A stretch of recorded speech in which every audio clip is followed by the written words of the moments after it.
studies in Pasadena, and he explained to me that the sound of the pulsating sea scorpion's ovary has the capability not only to drive out the embarrassing personality patterns you picked up from your lamest friends when you were in elementary school, but it also guarantees 5 days of pure synchronicity and deep-level mind miracles, and more than likely 5 broad-scale level epiphanies. So I'm just going to play it for you for a moment and lead you through a guided meditation that he sent to me.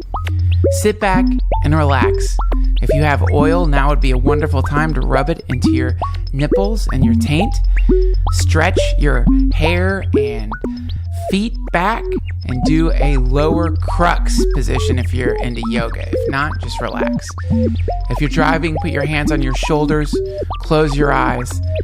And if you're not driving, keep your eyes open and your hands on the wheel.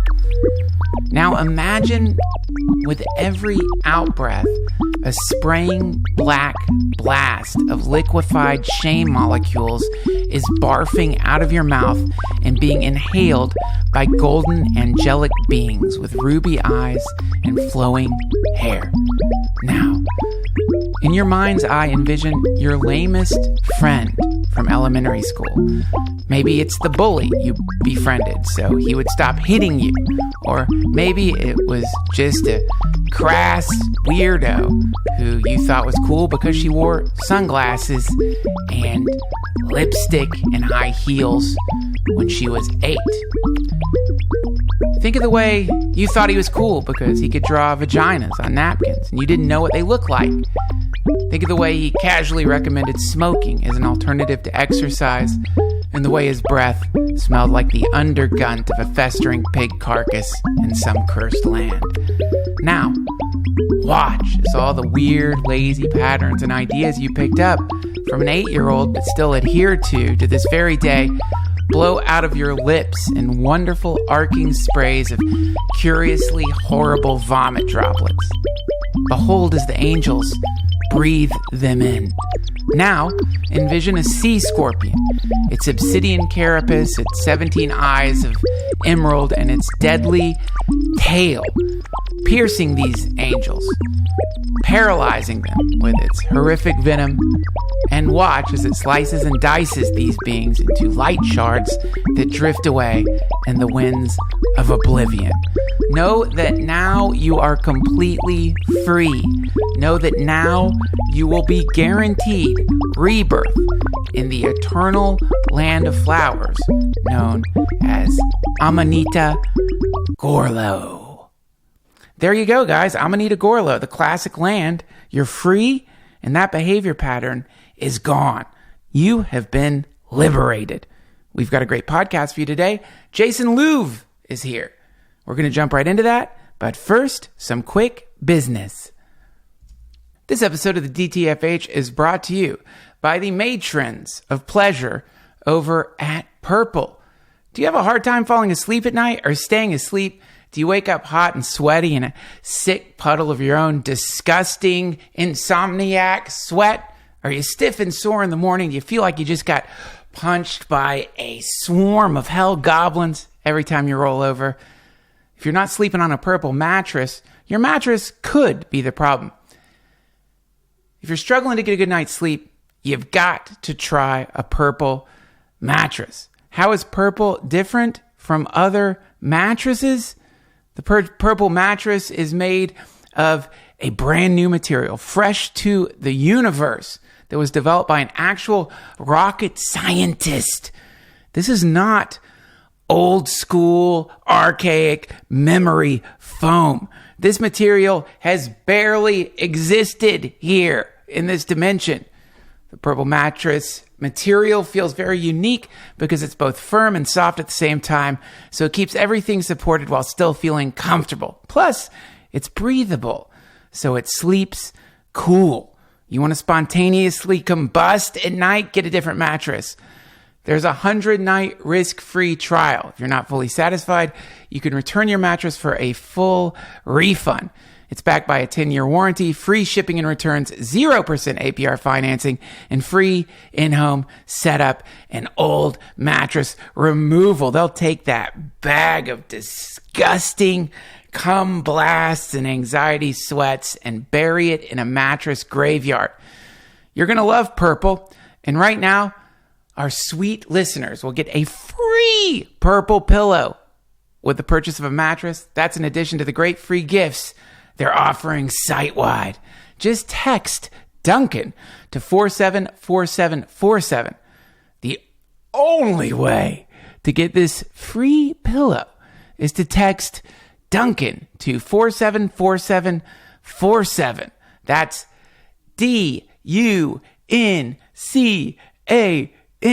to 474747. Message and data rates may apply. Much thanks to those of you who subscribe over at patreon.com. Head over to patreon.com/DTFH and dive into a universe of content that doesn't exist on the main feed. Now, my lovey loves, it is with supreme pleasure that I welcome back to the DTFH not only one of my favorite guests, but one of yours, Jason Louv. He is an author who has written some amazing books on the occult. And not only that, but he teaches magic with a K. So if you're interested in learning some of the great secrets of the universe, Jason is offering a masterclass. And you can connect to him and get a special deal by texting the word wizard to 44222.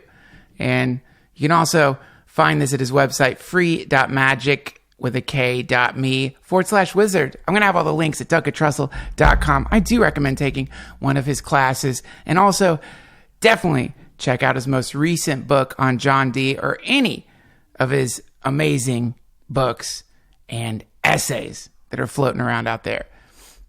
Now, everybody, please welcome back to the DTFH, the great Jason. Fucking metronome, man. It's the bane of all existence. Jason, welcome back to the DTFH. We're just going to pick up this conversation that we were having before I pressed record to get y'all up to speed. One of my favorite websites is the CIA website and the Freedom of Information Act stuff in particular.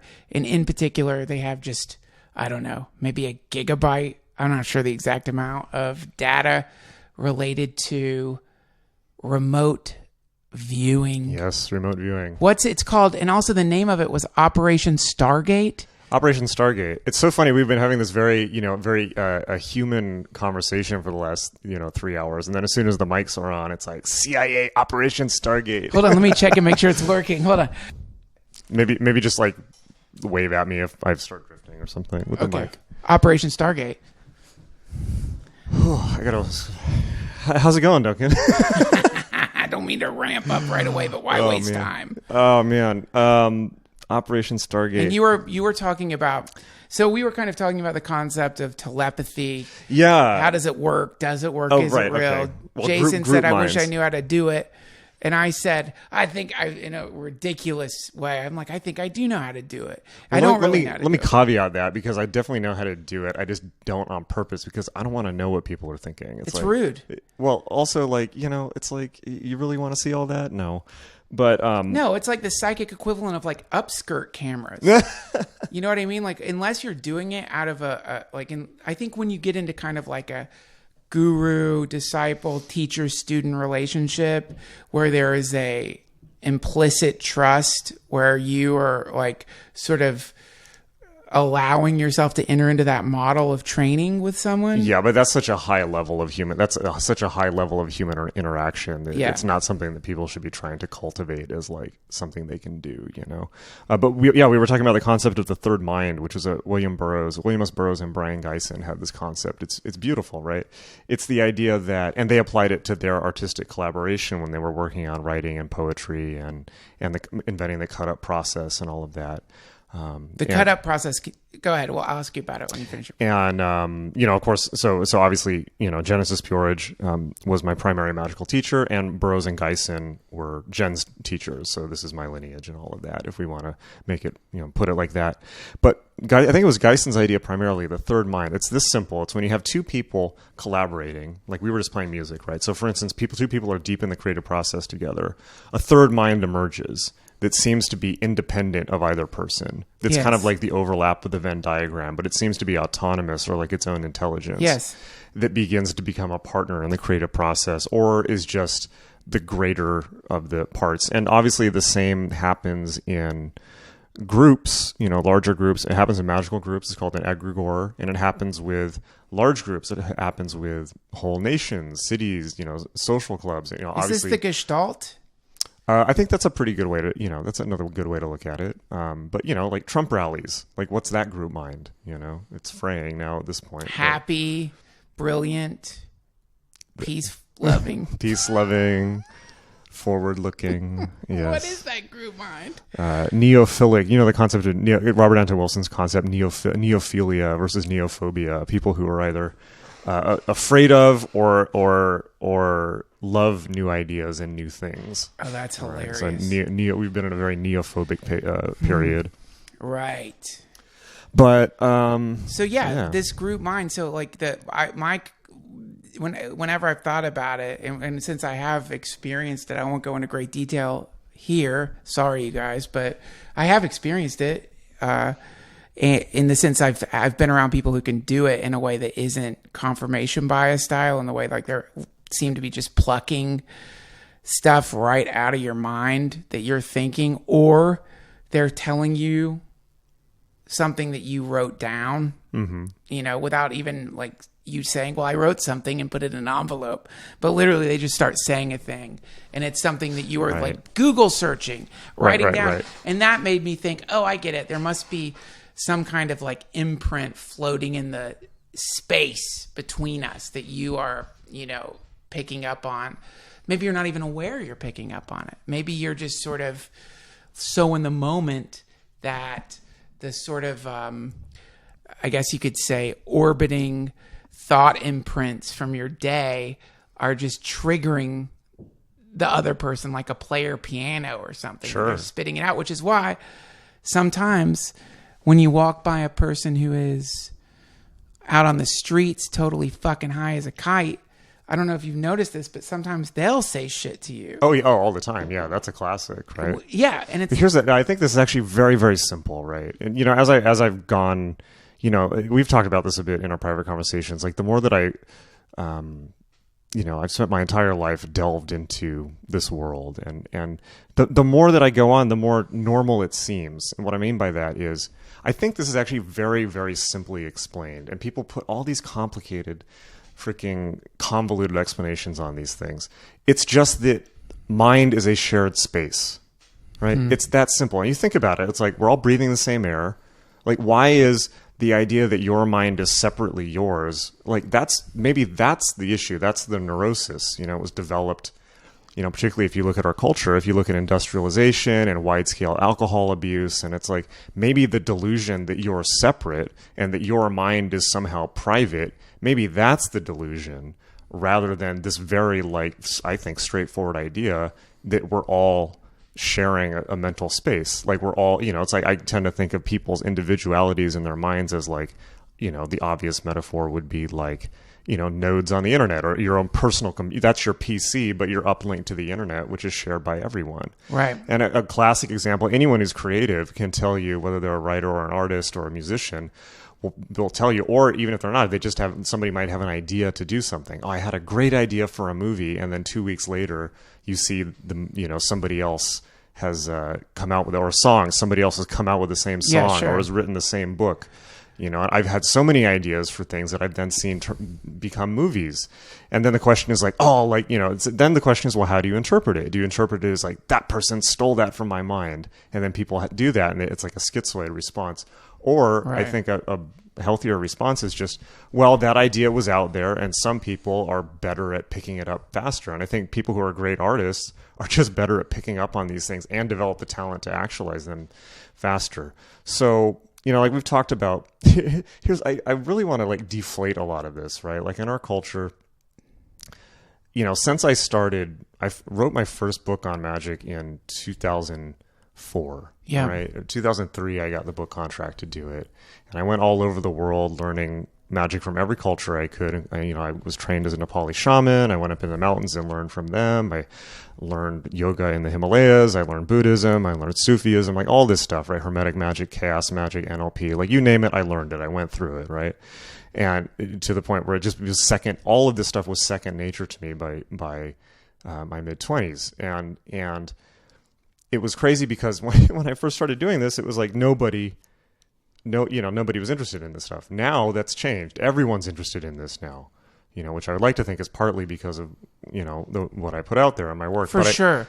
But I think it's also the cultural trend. And even in my first book, what I said, my prediction that I made in my first book in Generation Hex is this is going to be the next big youth culture. And lo and behold, that came true, right? But at the time I knew 5 people who were into it. Right. But here's the great irony, right? Or not irony, but here's the great mystery is all of this stuff is native and normal to human beings. Everything you're describing, like, everything that we consider quote unquote paranormal, right? Whether that's telepathy and we have all these very fancy words for them, like telepathy, dreams, precognitive dreams, sending out, for lack of a better word, vibes into the world that then bring back something to you that match what you wished for. Yeah. All of this stuff, like we could list all this stuff. Like this stuff is not a big deal. It's native to human beings. And the only difference is that our culture has pathologized it and cut it off in the same way that we pathologized, for instance, throughout the Victorian period and the early part of the 20th century, in the same way that we pathologized sex and said, no, we do that out of sight. Right. Or particularly now, death is a great taboo. We make death out of sight. In America, you never see dead people. It's like no one wants to see it. It's out of sight, out of mind. Whereas if you go to India, there's dead people everywhere. So our culture just has these hang-ups and neuroses about certain things, and we can talk about why that is. Well, it's kind of like it makes me think of when I'm watching parkour videos. Okay. And you see this, you look at someone, you're like, wait, they have the same body that I have, and they're fucking jumping across rooftops, climbing up walls like monkeys. They're I don't know if you've seen any of these Russian parkour geniuses, yeah. But you look at this shit and you're like, how are you not dead? They're doing this insane shit. Now, that being said, I guess they might not show their outtakes or whatever where they're smashing into walls, but any kind of, I think this is why we love sports, because it's not just the game, it's the fact that you're looking at people who've achieved peak physical expertise, and it shows you this is what the exact same kind of robot that you are can do while you're sitting on your couch, right, contemplating whether or not you are too stoned to get up to get more chips. This is why people love athletes and great musicians. It's like because they show what's possible. That. Right, Yeah, but this thing that we're talking about, the reason it's a little different from this is because we don't have any kind of data that shows that this is even real, in the sense that, most people think it's absolute hogwash. I know we don't have, and to be honest with you, like there are some people who are into this stuff who spend all their time like looking at studies and psychic research and stuff like that. It's like, for me, it's like, I don't care, it's like, for me, like, and I think I've said this before on your podcast, magic and spirituality, whatever we want to call it, is all about the subjective experience of being human. It falls into the same realm as what does love feel like, what makes art great. Yeah. It's immeasurable. And at the same time, in terms of data and all that, it's like, I guarantee you, everybody has some story about, I was thinking about somebody and they called. Sure. Right? Or I had a dream and then it came true. Okay. And the hilarious thing is often people who are the most quote unquote normie, they usually have the craziest stories because people who are actively seeking it tend to push it away by their trying too hard. But we remember the hits. I don't mean to, I'm going to play the part of the skeptic, which I'm not, but it's like where it's like sports, we have video of people doing the craziest shit. Hole in one or insane, like, insane shots at the last second in basketball or whatever the fuck, like baseball players breaking world records every year. But with this kind of thing, the nature of it is that it's really difficult to record. And so all you have is mostly anecdotal evidence. And largely impossible to repeat, right? Which automatically brings it outside of the realm of scientific investigation. That's it. Right. So you end up, this is where you sort of... But it's in the same way of like, can you exactly repeat a comedy set on demand? Like, have you ever repeated the same set, even if you wanted to? Could you repeat a set, even if it's the same material? Well, I mean, no, right? You can't repeat the set because the set is, not just the words you're saying. It's dependent on the group mind that you're, saying the words within, and that's always going to change. But hopefully, you can reproduce the effect, which is laughter. And to some degree, it might be different laughter. It might be laughter at different places. But with this thing that we're talking about, which, P.S., I have directly experienced and am, like you, almost, I don't want to say used to it because that sounds flippant. But when it does happen, it's always like, whoa, there it is again. Holy shit, that is crazy. But as... in the old days when that kind of stuff happened, I'd be on the phone with people like, you won't believe what fucking happened. Right. Now it's just more like, whoa, okay, there's one of those things. Well, see, that's great, right? That's a great frame for things. And I think there's actually a word I learned for this. The Tibetans have a word for this, and I forget what it is, which is just like, it's so for instance, in Hinduism, they refer to this as siddhis. Yes. Right. And magical powers. And in the Western magical traditions, it's referred to as magical powers, right? These are totally fucking unhelpful ways of looking at things because they imply A, that something out of non-normal has happened, and B, that it's somehow generated by a person. And C, therefore implies that that's a special person. Right. Whoops. The Tibetans have a different word for it, and I forget what it is, but it basically just means, we're noticing that's happening, right? Yeah. And so in the Temple in Topi, we say, of course, our way of it says, oh yeah, of course. Yeah, right, of course, right. Yeah. So, and this is really important because it stems from it's like people who are interested in this stuff, particularly in the 20th century, have been asking themselves the question, is it real? What is it? Whatever it is, magic, paranormal phenomenon. I'm so uninterested in that question. Like, yes, it's real. I experience it every day. So what? A better question is, how can we live a meaningful life? Right. Right. It's like, yes, I mean, yeah, that's there, but it's only one part of life. If you exclusively focus on that, it's like exclusively focusing on painting your nails or something like that. I'll give you the so what. Here's the so what. To me. Okay. But I know what you mean. It's like... And by the way, I'm not discounting any of this stuff. I'm just saying, like, let's get to a more... it's this simple. It's, yes, the tool exists. Yes, we know how to use the tool. The question is, what do we do with it? Well, this is a point that I've been thinking about. Because the times that I have experienced these kinds of events have generally been when I'm around either... people who are completely out of their fucking mind, or like people who are, whatever you want to call it, awakened into consciousness, have a practice, whatever it may be. So to me, there seems to be a revelation that happens, and that revelation is happening when you're ready for it. There's a polite quality to the revelation of these things around certain people who maybe haven't seen it at all. In other words, I don't want to blow your fuse. Like, I'm going to show you something. Are you ready for this now? Here's a little thing. This is something eventually that will be normal. In the same way, anytime my baby makes any kind of sound that sounds like speech, it's a big deal. It's like, whoa, hi, hello, hello. He's going to be talking inevitably. but it's still a big deal. So I think it's something, there seems to be an intentional and non-malicious obscuring of this sort of thing. Yes. And I think that, well, that is of great interest to me, because I'm still at the place where it is exciting. But as I've practiced the as above, so below contemplation, where you start trying to like escalate the degree to imagine, like, wait a minute, if this happens, oh, I see, yeah, there's probably a place where not only does this happen, but it's not a big deal, and it's used with a true intention to create changes. Now that's where you have the coven, the lodge, whatever you want to call it.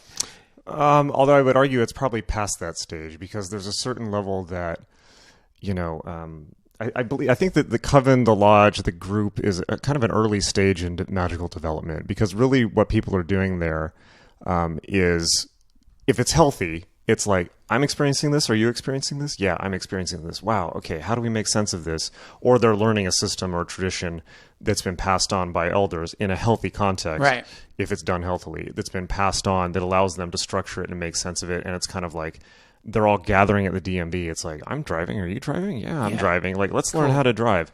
But now it often becomes pathological, because what you often have happening in those groups is the same thing that happens in, like, for instance, writers groups, or groups where people are kind of playing this game. Like, for instance, like writers groups, sometimes people are reading each other's work and playing this game of, you're a great writer, I love your stuff, and and they're all like, yeah, you're great, but nobody's getting published, right? So they're mutually kind of like supporting each other, and it becomes vampiric in a way. And it's the same with magical groups, and that's masturbatory.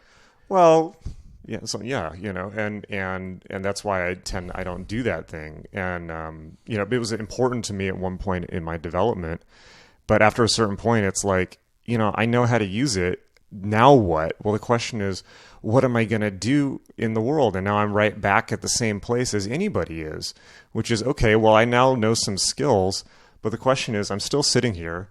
You know, what can I do to help? And like, honestly, Duncan, I mean, you know, this is something I've noticed on your timeline. You've been doing this lately. Like, didn't you just raise like 30? How much did you raise for Genesis? It's almost 40,000 now for Genesis Peoria. She was just, you know, on the edge of, you know, destruction, basically. You know, Genesis had leukemia Genesis had leukemia for a year and a half, and has had real financial problems, and was just in the hospital, was unable to breathe without oxygen. They didn't know what was going on. If you want to talk about magic, by the way, this is crazy. So since last Tuesday, we raised almost $40,000 for Jen, and that's almost 1,000 people. Some people donating large amounts, some people saying, this is my last $5. Just this outpouring of love for this person. And in my request, when I was pushing this on you know, I was blasting on email and social media and all this stuff, and then people were picking it up, and Tool reblogged it, and Art News, which is the biggest art magazine in the U.S., has picked it up, and all this stuff, because people really care, right? Signal boosting, right? Yeah, signal boosting, right? Yeah. And this is the great new, you know, social media and the internet, the great new frontier of magic and mental intent. Right. But you know, I was expecting maybe $1,000, $2,000, and this all came back. It floored me, right? And the crazy thing is that Jen had requested on Instagram, please visualize this, that they were going to do a surgery to her lungs were completely blocked with fluid. Fuck. And they were going to, and they still are, by the way, they were going to do a, hopefully not by the time this airs, but they were going to do a very invasive surgery that was very risky in her condition with leukemia. And so she had asked on Instagram, you know, please visualize the surgery being a success, my lungs being cleared, and my, you know, returning to health, right? And so I made this request, and when I sent out the email and when I was pushing it nonstop on all these social media platforms saying, please visualize Jen's lungs being clear, they discharged her, no joke, they discharged her from the hospital saying, we don't know why this has happened. There's no explanation for it, but the fluid in your lungs has just been being absorbed by your body and it's going away. And I just heard earlier today that it's even more to the point that she may be able to breathe without having surgery. Now, I don't know that for sure. Wow. We're not out of the woods, but yeah, there you go. You have thousands of people sending their shared mind, right? Thoughts are things. Thoughts are real. They're one level of existence. It's not a big deal. You know, all these cultures throughout the world know this. We forgot it. We like to think that we're so advanced. We're really way behind a lot of other cultures. Because we got so into alcohol and caffeine and industrialization and machines and the whole idea. And I think really what it is, by the way, is that you cannot, if you see that thoughts are shared and you have that empathy and you have that share, you see that intention is real. If you remember that, or let me put it this way, until you cut that off, you can't begin to view other people as things to be used or animals as things to be used. Right. If you shut off your awareness that you're in contact with other beings, which is what all the Buddhists have been telling us, interconnection, right? All these spiritual traditions, right. You go back to them. We're all one. Christ consciousness is in all things are consciousness. It all boils down to we are all shared consciousness. Now, if you're in that state of mind, which, by the way, I honestly think is our natural state, yeah, sure, then you can't just callously see either human beings or animals as something to learn. Holy shit. Not to get like super like vegan for a second, but I've been very into, I'm not totally vegan, but I still eat eggs and fish sometimes. But, I've just got to a certain point where it's like, I can't justify eating I just can't justify causing cruelty to animals to myself anymore. And one of the things I read recently that I thought was so on point is that in our culture, we train children to shut off their compassion by feeding them animals, right? Because children naturally, they love animals. They want to be around furry, cuddly. I mean, what's better, right? They just have this natural love for all people, but also animals, right? It's like, that's why they have stuffed animals. You think about that sacred bond, the child and the stuffed animal. And then it's like at a certain point, and then you're putting meat in front of them and you're saying, well, this used to be a cow. You like the cows that I love. This used to be a chicken, but it's okay. And we install this cognitive dissonance. I remember when I found out meat came from fucking animals, and it was devastating because I already didn't like meat. Like, I didn't like it anyway. I remember just having a general dislike of meat.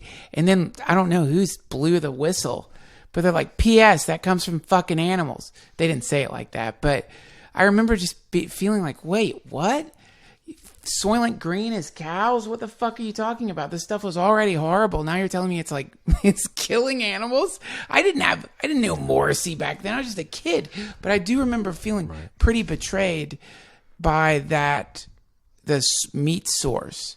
And, let alone, and perhaps betrayed by the people giving it to you on some level, but let alone and by the way, speaking of cultural taboos, we just don't talk about what happens in factory farms or slaughterhouses. It's beyond the pale by so many orders of magnitude. I mean, we're sitting in this culture on, I don't know how I got all of a sudden Morrissey on here, but we're, in this culture, we're sitting on, a nonstop, horror show, like perpetual concentration camps for animals where they're tortured and just in they're almost act as karmic sinks for all the violence and hatred of our culture.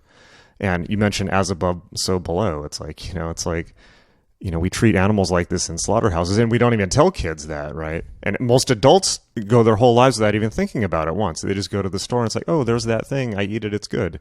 They don't think about, bolt guns and they don't think about cattle being killed by electroshocking them through the anus. They don't think about, factory farm workers just casually punching and kicking and raping animals because they can.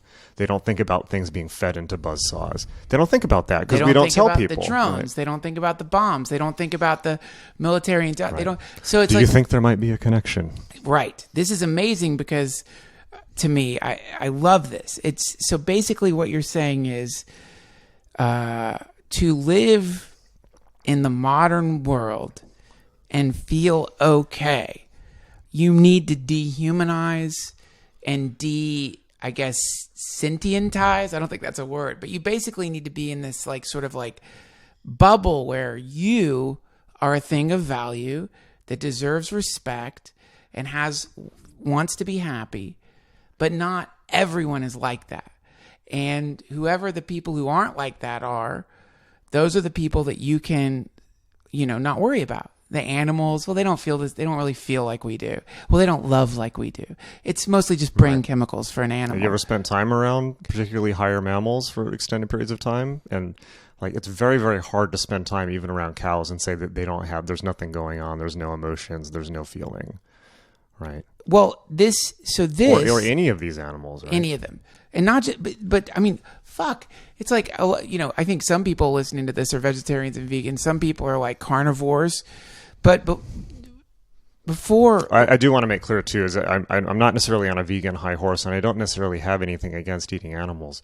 But I do think that we need to get rid of factory farms in this culture. I think everyone would probably agree with me on that. If let alone for health, let alone... there's such a difference between animals that were raised as humanity has raised them as livestock throughout human history versus being fed into these H.R. Geiger death machines. If you drive up through the center of California and see that, forget it, Hunting people have a completely different relationship with... or farming in the natural way. Yeah. Or ranching, rather, whatever. Because they kill them, man. They'll kill them. They shoot arrows through their fucking neck.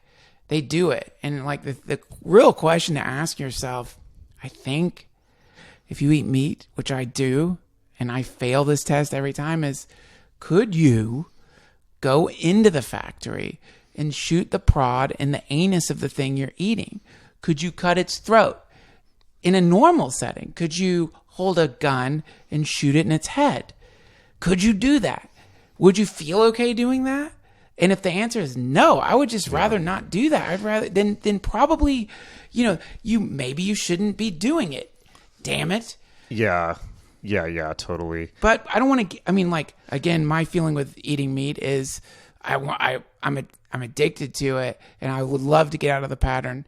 But rather than going there, I would like to take the exact same concept and bring it a little closer to home, in the sense that, what about the way that we completely turn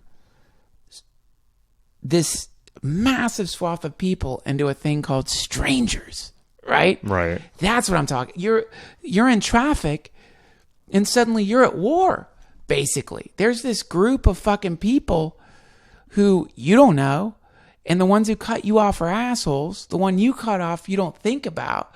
You know what I'm talking about? That unnerving feeling you get when you're sitting in a restaurant looking around and you realize that everybody there is treating the people they're with like they're human, and everyone else is like a kind of fog. The othering process. The othering process. Yeah, absolutely. Although I do have to say, there's a particularly with spiritual people, there's a real issue with this too, because very often very spiritual people go too far in the other direction, particularly with psychedelics and meditation, where they and the ideology of it, where they buy into is the wrong way of putting it, but they adopt the ideology of, we're all one, we're all love everybody, we're all one, and they completely lose their sense of boundaries with other people, which is quite necessary to live. We need to be able to.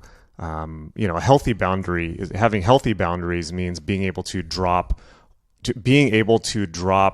or assume boundaries when needed at will. Sure. Instead of having one permanent, either your boundaries permanent, because boundaries permanently down is not a good state to be in.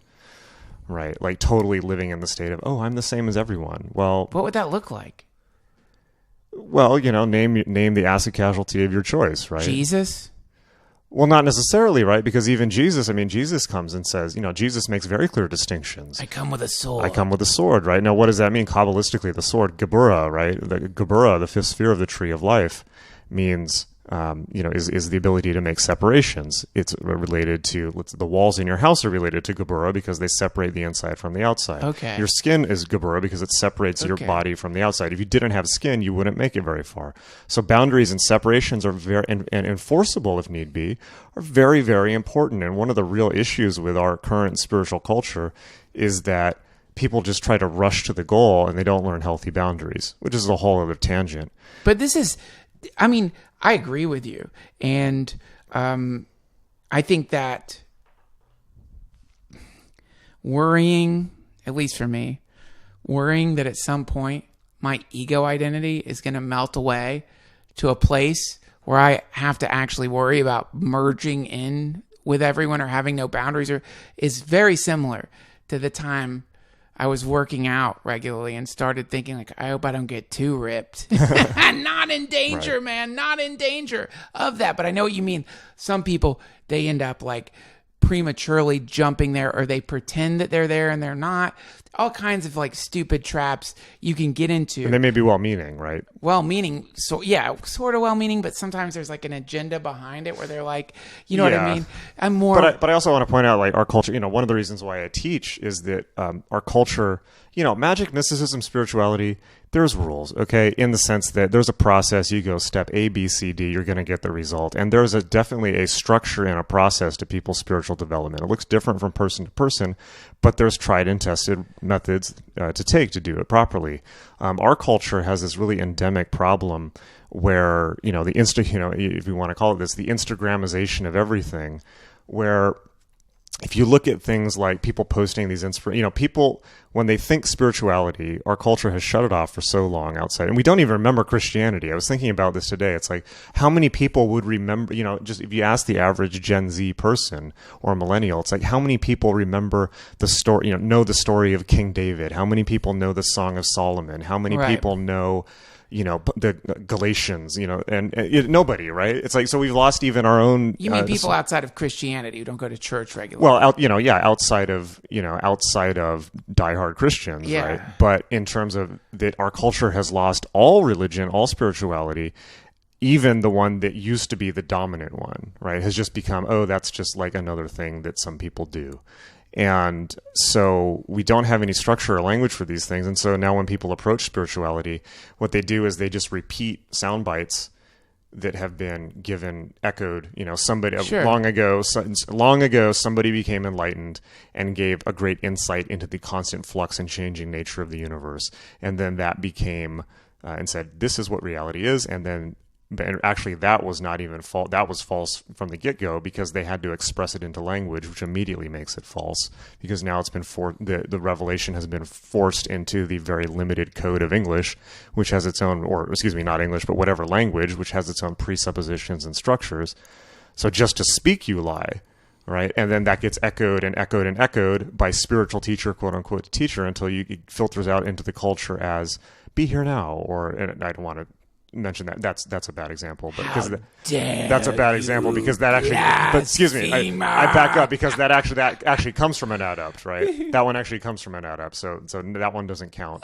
But things like another great one that doesn't count is "Don't worry, be happy." That came from Mayor Baba, yeah, right? But but you end up with things like be positive and send out positive vibes and all this stuff. At the last Ram Dass retreat I was at, Bob Thurman, who's this amazing I love Buddha. Bob Thurman. He's incredible. And he was a speaker there. And he came on the first night when he was talking. The first thing he said is, "Be here now." I can't do his accent. He's got the coolest accent. He's like, "Be here now." What does that even mean?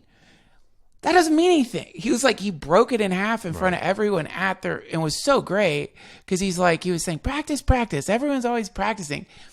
I'd like to see someone perform for once, right, which is cool. And I think a really important aspect of what we are talking about here is recognizing what you're saying, which is that anything that involves language is very similar to quantization on the piano, right? We're taking something and smashing it into notes, and we have to if we want to make music.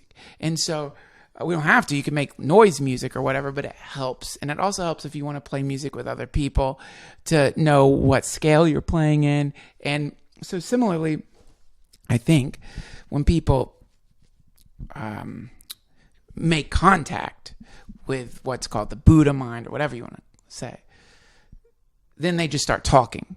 And the thing that comes out of their mouth... Sometimes. The smart ones don't, but we can't all be them. Well, the smart ones don't. But I think there's some people who are, for lack of a better word or description, are told, you're the one. And I think they might be like, I don't want to. I think quite often they're like, I would rather not, if that's okay. I think the take this cup away from me moment in the Garden of Gethsemane probably happens in other places as well, that we just don't hear about the story, maybe because it just doesn't make it in. But I think that there's quite often a sense of like, oh, I'm sorry, but you need to go out and disseminate this information. And when I say they're told, it really brings me to what I wanted to talk to you about, which is, I've been reading Lieber 4 again, and he talks about the temple. And it reminds me a lot of what Chogyam Trungpa Rinpoche, when he talks about Shambhala, which is like a city that could exist here, but also exists at some transcendent out of time or in a different time, or I don't know what you would say. So, well, a very similar concept to that is the church, right? The temple. It's like one of the things I learned from Orthodox Christianity, which I have a tremendous amount of respect for, is the progress of the first and second temple of Jerusalem. Yes. Right. So the first temple's built, it's destroyed. That the first temple contains the Ark of the Covenant. Yes. It's destroyed. The second temple finally, and this is the whole story of the Old Testament and the narrative arc, the whole narrative arc of the Bible. The Bible is the narrative arc of the entire Bible is about that. It's about the building of the three temples. That's the whole thing. Wow. Right? So the building of the first temple, it's destroyed, which contains the Ark of the Covenant, which contains the tablets on which the Ten Commandments are written, right? And then it's rebuilt as the second temple. And then the second temple falls into disarray and becomes profane. What happened to the Ark? Did it make it into the second temple? It ends up in a warehouse. I put know. There by Indiana before Jones. Indiana Jones got it. I don't remember, actually. That's a good question. I got to look. That's a very good question. I'm not sure. My biblical lore. So the second temple is rebuilt, and the temple in the Bible basically the temple represents the covenant between man and God, and whether it is, and the status of the temple demonstrates whether it is being properly kept and followed or not. Okay. So it starts out great, but then it's destroyed, and then the second temple is rebuilt, but then it falls into disrepair, and that's the whole point of the New Testament, where Christ shows up. He's the Son of God. He says, "I'm the Jewish Messiah," and then he goes to the temple, and the whole part with him kicking everyone out of the temple is like, you guys are like selling, baseball hats in front of this. What's wrong with you? This is holy, right? This temple should be a house of prayer, but you have made it a den of thieves. Get out! Get out! But then the second temple is then, and by the way, the temple becomes profaned during that time, because instead of the Ark of the Covenant, they place the image of Zeus in the temple, right? Which is the god of Rome, the Roman occupation. They place the god of Zeus in the temple, and it's referred to as the abomination of desolation, which is then picked up on by Crowley later. But the second temple is destroyed by Nero, and that's what the Book of Revelation is about. The Book of Revelation is a record of the destruction of the Second Temple and the persecution of the Jewish people or the Jewish believers in Christ by Rome, and then it's said in the Book of Revelation, the third temple will be built, and that will be the final temple. And evangelical literalist Christians say that this means that this is, by the way, the reason for most of the U.S. foreign policy in the Middle East. The evangelical Christians believe that means a literal temple has to be built. The Dome of the Rock has to be replaced, a literal temple, and then Jesus comes back. But what I learned from the Orthodox, who are so deep and mystical, is no, the church is the third temple, and the church doesn't mean the organized church. It means the body of all believers of Christ, meaning those who have the Christ consciousness, right? All who are believers, who are in touch with that consciousness, that's the third church, and it can't be destroyed. So the temple is, in this case, a tuning fork. When society is out of tune with that frequency, everything is in disarray, and certain patterns pop up, which is, charlatans appear and begin selling shit in a place where there should be some kind of connection with the divine happening. Yeah. Or the connection with the divine becomes monetized in the sense that people start trying to sell something that is as unsellable as like your breath. It's like someone trying to sell your own breath to you or something. And so, well, it doesn't necessarily have to do with, I don't think it necessarily has to do with any of that. It's more like it's people's state of consciousness, right? It's like our culture is as profane as it gets, right? You know, and but I also, you know, I used to believe in historical cycles and things like that. I really don't. I think that the human experience is pretty much the same. It's everything is always decayed. Everything is always in constant disarray. But and do you ever? That's changed within people's hearts, not within external structures, I think. Well, just for a fun thought experiment, do you ever think to yourself, "Oh, I get it. This is just a thought experiment. But it's fun to think about. I'm in the temple right now." But because of my profane state, it looks like the earth plane.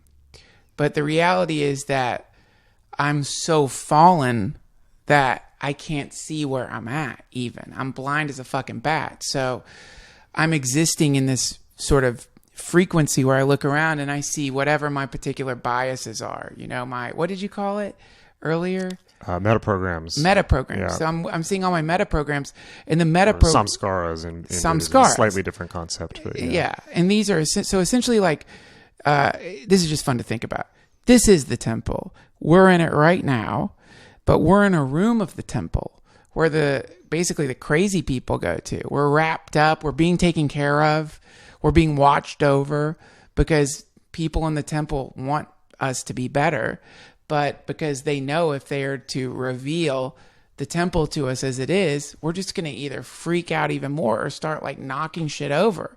We're basically quarantined in some kind of like dimensional, again, thought experiment gang, not going cuckoo. We're quarantined to some kind of, area of the temple that is where we have to stay until we begin to remember where we're at. And the moment you start doing that, that's when you start experiencing the strange cities and all these things. That's when all the stuff that seems abnormal in the profane state starts seeming normal. And somewhere in that place, you start getting all these chances. Can I make this real simple for you? Yes, thank you. I don't want to break the internet, but why not? The temple, okay, it's very simple. The temple is your life, right? It's like everything around you that you're experiencing right now, listening to. It's everything you can see. Your perceptual experience of your existence is your temple, right? We're not fallen. We've just forgotten that it's part of us. And what I mean by that literally is you at no point, and we can do this neurologically if you want, you at no point contact anything that is not represented to you by your sensory organs.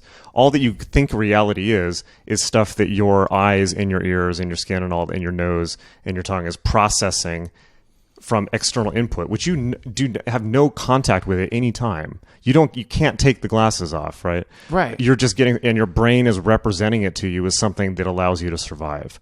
So everything that you think is outside you is literally just neurological in your brain. Okay. That's your temple. And you're not fallen. You've just forgotten that it's part of you. And the reason that as people get deeper into these practices and they start to experience synchronicity, what's actually happening is just that messages are going to and from the different, that the external is part of you. So yeah, it seems like it's talking to you because it is you, right? Does that make sense? It's like, yeah, it seems like weird stuff happens when you focus on it. It is you. It's part of you. There's no separation. Sure. Right? So... But also there could be, like, if we want to do the interiorization of the universe... And I need to caveat that because this is for safety's sake, right? This is very important. Okay. That does not mean... But it does not mean that this is... you don't want to fall into solipsism, right, and think that other people don't exist. That's the error that everyone makes, particularly people in the Western traditions, which has all this language about grades and special status and all like that. No, this is the natural state of everybody. Everybody is, God, essentially. Well, that's the third mind, isn't it? I mean, it's like there in this case, if we're talking about like the sum total of all neurological activity producing the sort of simulation or whatever you want to call it that we call reality. And we also imagine that there is the sum total of all minds happening at once, not just on this planet, but at all, theoretical planets then suddenly what emerges now is like the universal mind. Now we've popped out of our own minds and we've entered into that place you were talking about, the kind of like, what did you call it? It's the place where two minds kind of intersect momentarily. Not the third mind. The third mind. Yeah. So it's the third mind. So in this case, to me, this is where it's fun to start doing just little experiments. But before I even talk about that, I'm going to have to trunk put you.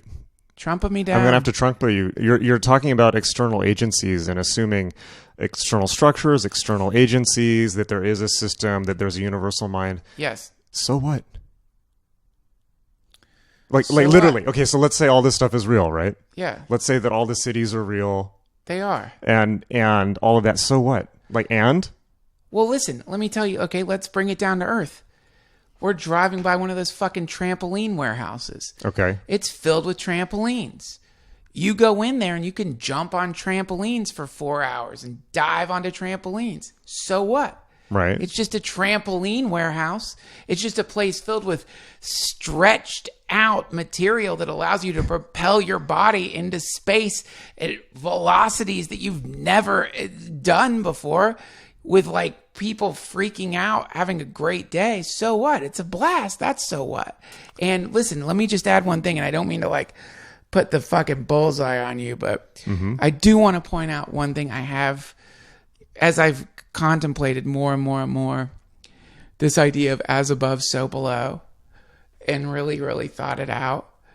I do think that there is a semi-organized, if not organized, veiling in this case. And I get it. Everyone does it. Trungpa Rinpoche in his own way. Various teachers I've encountered in their own way. It's either so what, disown it, don't worry about it, don't get caught up in it. I found a wonderful Crowley passage on it. It's sand traps, essentially. It's like, don't get in the sand traps, right? But still, to me, it seems like, well, here's the so what. If we can identify this quality in the universe, which is, I think, one of the most beautiful things ever, and then teach it in a way that isn't, maybe it's time to stop concealing it so much. Well, yeah. Maybe it's time for it to not be so mysterious. Maybe it's time for a more concerted effort. You know, it's like this thing where, like, think of one of my teachers was, introduced me to a wonderful, to Dilgo Khyentse Rinpoche, who, was in a cave for like, I don't know how many years, like 15 years or something, came out of the cave. Running away from his wife or something like that. Shirking material responsibility. That's the Buddha. And I don't Taking the easy path. Well, no, I'll talk. I have a theory on that, but regardless of that, what I'm saying is, he came out of his seclusion and became a really great teacher and rippled the pond, so to speak. And sometimes I think, fuck, man, it's time for some of y'all to start like coming out of the caves. It's like maybe this system, the initiate system or the whispered system or the gradual revelatory systems are antiquated, and that. Oh yeah, I agree. And it's. Well, I mean, look, I spent the last 20 years putting all this information out there, and even through Magic.me, through my school, at an estimate, I've probably taught something like 50,000 people this stuff. Yeah. Right? But does anyone ever tell you to shut the fuck up? Surprisingly, no. I didn't think that would be the case. You thought you would get like, you'd get like the Men in Black would be on me or whatever. No, not the Men in Black, but I mean like. I was worried about the Christian right, but honestly, it's like they don't care. The only people that I've ever, I think I might have mentioned this before on your show, the only people that I've ever gotten flack from, ever, for doing what I do, are other people doing the same thing who are just like right. all like pissed off because they didn't get the attention. That's it. Like honestly, and this was a big revelation for me because I thought going into this that people would be against it, that they would consider it blasphemy or heresy of one type or the other. And honestly, people are just curious. And I mean people from all different types of walks of life. They just want to know, because it's the thing that we're missing in our culture, which is the connection to the eternity and all of that, you know? And people want that. I mean, ultimately, what I'm trying to communicate is, yes, there's lots and lots of techniques, and boy, there's a lot of techniques. But ultimately, what I want people to do is wake up to this present moment and the awesome power and responsibility that they already have. And, you know, right. And it's like, and that's the thing. It's so easy to get caught up in the language of it. Like we were talking about, like, yeah, you can build synths for so long that you never make any music. It's the same. It's the exact same. It's the perfect fucking metaphor for spirituality. Materialism. Yeah. Right. And but it's true. I mean, people stay in these systems forever learning them. And you mentioned, you know, my process, and you know, I've really changed my views on certain things a lot, actually, since the end of last year. And I just got to a point at the end of, after I'd written my book and done the promotion, and I thought about where I wanted to go next with it, where I was like, look, I just got to this point where, for me, the question is, while I'm here, what good can I actually do for people? And it doesn't fucking matter, like, what the, you know, like, and look, by the way, I'm not saying this as somebody, because people often too quickly go to the point where it's like, oh, the rules don't matter. It's like, believe you me, it's like, I can do, you know, I'm saying this as somebody who has the equivalent of, I'm not saying this to puff myself up, but for context, I'm saying this from the, you know, from the perspective of somebody who has the equivalent of a higher degree in theoretical calculus, but for the occult. I mean, when we talk about Enochian and John Dee and all that, like, you know, you give me, you know, if we want to talk about the rules, like, I'm not a chaos, like, yes, I know chaos magic, but I'm not a chaos magic guy. I can do gematria in my head. And by the time I was 23, you could give me phrases in Hebrew and I could calculate, and I can still do it, calculate all the numerology and the Hebrew language and the tarot cards and spit it back to you in 5 seconds like Rain Man. I read your John Dee book, man. I know. It's you are one of the top scholars in this particular field that I've ever met. But it's not just, I mean, I've done the yoga, I've done the shamanism, I've done the rituals, I did all of it, you know, and it wasn't just an intellectual exercise for me, right? Like, I've been through it. And so I say this as somebody who's, like, you know, got, you know, it's like the equivalent of, like, you know, training in 7 or 8 different martial arts and coming to the end of them. And yet I have to say, so what? And that's not a negative question. For me, what it boils down to, now I use the reference of, you know, differential calculus. One of the crazy things about math is math gets as complicated as you want it to be. But ultimately, it often it follows an arc of simplicity where it becomes more and more simple as it goes on. Right. And in many cases, it's the most basic things are the most important. It's the same with music, right? A few notes, 12 notes, whatever it is, right? And then you can make it as complicated as you want. Yes. So what I'm trying to say is, it comes down to, can we spread love in the world, right? And I don't mean that as an airy-fairy thing. I don't want that to, not as a Hallmark card, but it's like, can I make your life better? Right? Can I ease suffering? Can I show you that I care about you and that I love you? And it's amazing, you know, to hear you saying this and to watch this. This is cool, man. This is like, you actually are entering the next phase, I would imagine. One of the things Neem Karoli Baba said, to boil it down to a very simple point. I hope so. He said, if, you know, because people are going to him and saying, how do I get these cities? People want it. Like me, crazy, dumb me. I want to go to the trampoline warehouse just for a second, man. We can get right back on the road. All right? We don't have to can't we just take a couple of detours? The problem is, you know, good teachers are like, no. You've been taking detours for the last 6,000 lifetimes, man. I'm trying to get you to the temple. Yeah. You always go to the trampoline warehouse. But that's all our inherent. We will always do that, right? It's like, geez, man, it's so frustrating. But people were going to, you know, and they were seeing him, you know, being around him, crazy shit would happen because a field is produced or whatever you want to call it. But he said, if you want these cities, these powers, feed people. Mm-hmm. Yeah, that made a big impression on me when you said that. I really like that. But now that's what you're doing. And you know, what happens the moment that you diverge from your programming and go wherever there's need that's a little outside your comfort zone and start doing that, crazy shit starts happening almost right away. it's like it's like a circuitry has gotten reversed in you or something.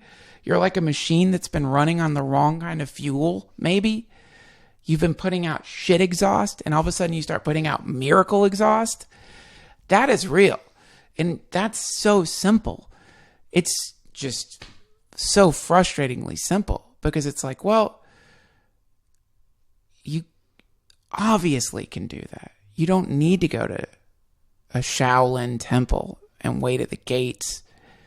You just can go downtown with some food. Well, this is the temple, right?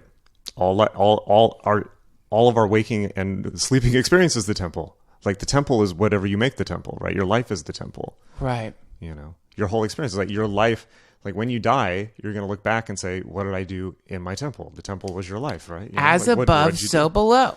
If we're going to do a Russian nesting... That's actually exactly what that means, by the way. That the external and the internal are the same thing. But yes. Well, like, if the theory is, oh shit, we're like in some hyperdimensional temple temporarily hallucinating reality as we consider it to be. Or maybe we're just here. Maybe we're just here and it's not a big deal. Maybe there's no big... Maybe it doesn't have to be hyperdimensional. Maybe whether we choose you don't get to say hyperdimensional. Oh, yeah. It's fun to say. It's nice. But maybe the question of whether we choose to love others or not is so important and momentous and overwhelming, and perhaps, you know, it will be a subject, perhaps we'll be judged by that. Maybe that is so momentous and overpowering that we don't need to put any other language on it, because when you really look at it, it's like, fuck, you know, look at Bill Gates, right? Bill Gates went, you know, I love this. Bill Gates and Warren Buffett, some people have mixed opinions about.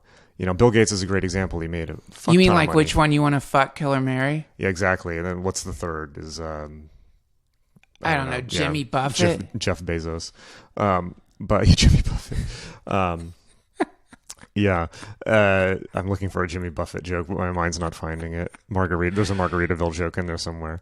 Anyways. But yeah, I mean, you know, Bill Gates is... fuck Jimmy Buffett. Talk about... Yeah, my secret's out.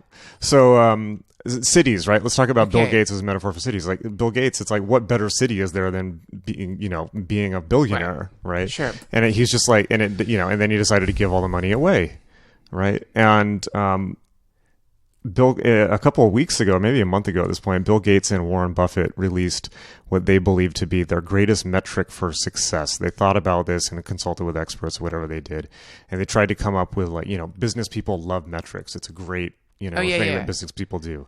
It's so I read important. this, by the way. That's the one where they said the greatest metric for success is to be one of our children. Yes, and to inherit all of our wealth, and to inherit the private space on the moon that will keep you away from the rabble. Yes, it's definitely that. But otherwise, sorry to make a dumb gag. Please continue. And the bolt hole in New Zealand where they can wait out the whatever it is, Anunnaki returning. Yeah, the anger at Jeff Bezos. But but they said, so the best metric for success is, do the people that you love you back? Woo! It's pretty good, right? Yeah, that's pretty cool. It's wrong. What is it? What? What is the right? What's the right answer? So, and by the way, I mean, not wrong. God damn it, I sound so fucking sanctimonious all the time, man. If I was a synth, I would like just have someone. I'd be like, oh, my sanctimony knob is off. Can you like adjust the fucking thing, please? But what I mean is this. So within this conceptualization of love, we have the monetization of love, right? So now it's like, when I give you, do the people who you give love tokens to, I see your point. You love tokens back. I see and your of point. course, capitalist, super successful people are going to quantify everything because that's how their minds work. It doesn't make them evil. Yeah, no, I see your point.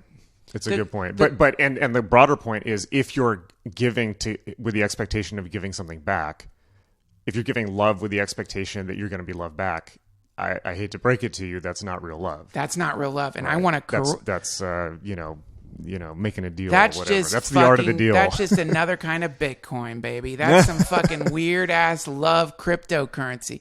The real measure for success, I would think, would be: how much do you care if the people you love you back? Right. Because that's a good point. If you don't care and you just love. You know, you're like, oh, I just love. I'm so happy you're That's here. 1,000% true. Yeah. you're going to feel a lot better, I would say. But to get back to the main point here, man, I've been watching I watch your Twitter, Louv, and I've been quite inspired by it. And I've just been shit posting about Andrew Yang, but okay, the Yang stuff. I just haven't looked into Yang yet. We'll get there. But watch it. For one, here's the thing: it takes a weird kind of courage to blast positivity out on Twitter in the way that you're doing it. That's real. It's easy to do the fucking Instagram pick, grab a stock photo picture and put on it something like every life's a rainbow, love all the colors, or whatever the fucking thing is. You throw it out there, people as they're taking shits look at it and then forget about it. It means nothing. But when you're like, what I've noticed that you're doing is you're putting like actionable things out there. It's got to be real. It's like, are you actually making somebody's life better? I mean, it's the difference between sending thoughts and prayers and actually doing something that tangibly improves somebody's life. If somebody's starving, are you going to send them thoughts and prayers, or are you going to pay for them to fucking eat? Which is it going to be? Man, you're going to get sucked into some kind of fucking weird updraft here, man. Like because if you wanted, everyone's like, I want to find, or at least not everybody, but a lot of people are like, I want entry into the fucking inner sanctum, man. I want to know the secrets.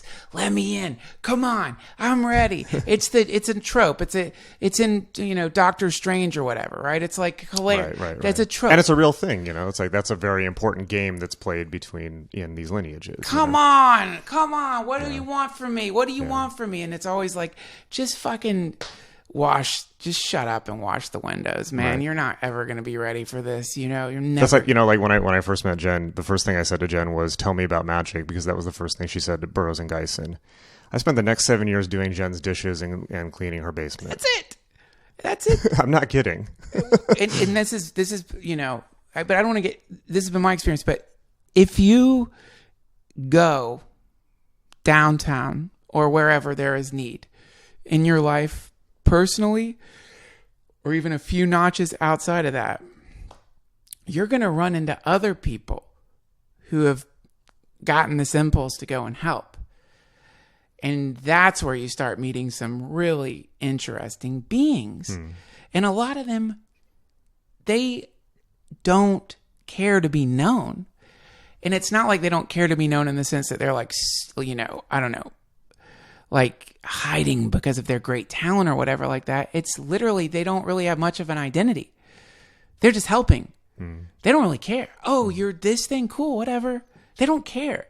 So a lot of times people who have narcissistic tendencies, they don't like, we all do. He just raised his eyebrows. I'm like, fuck, look where you're sitting, man. We all got it. We're in LA. We all have a little bit of a disease. The burning grounds. I consider LA the burning grounds. If you can do it here, you can do it anywhere. It's okay to be, to have some need.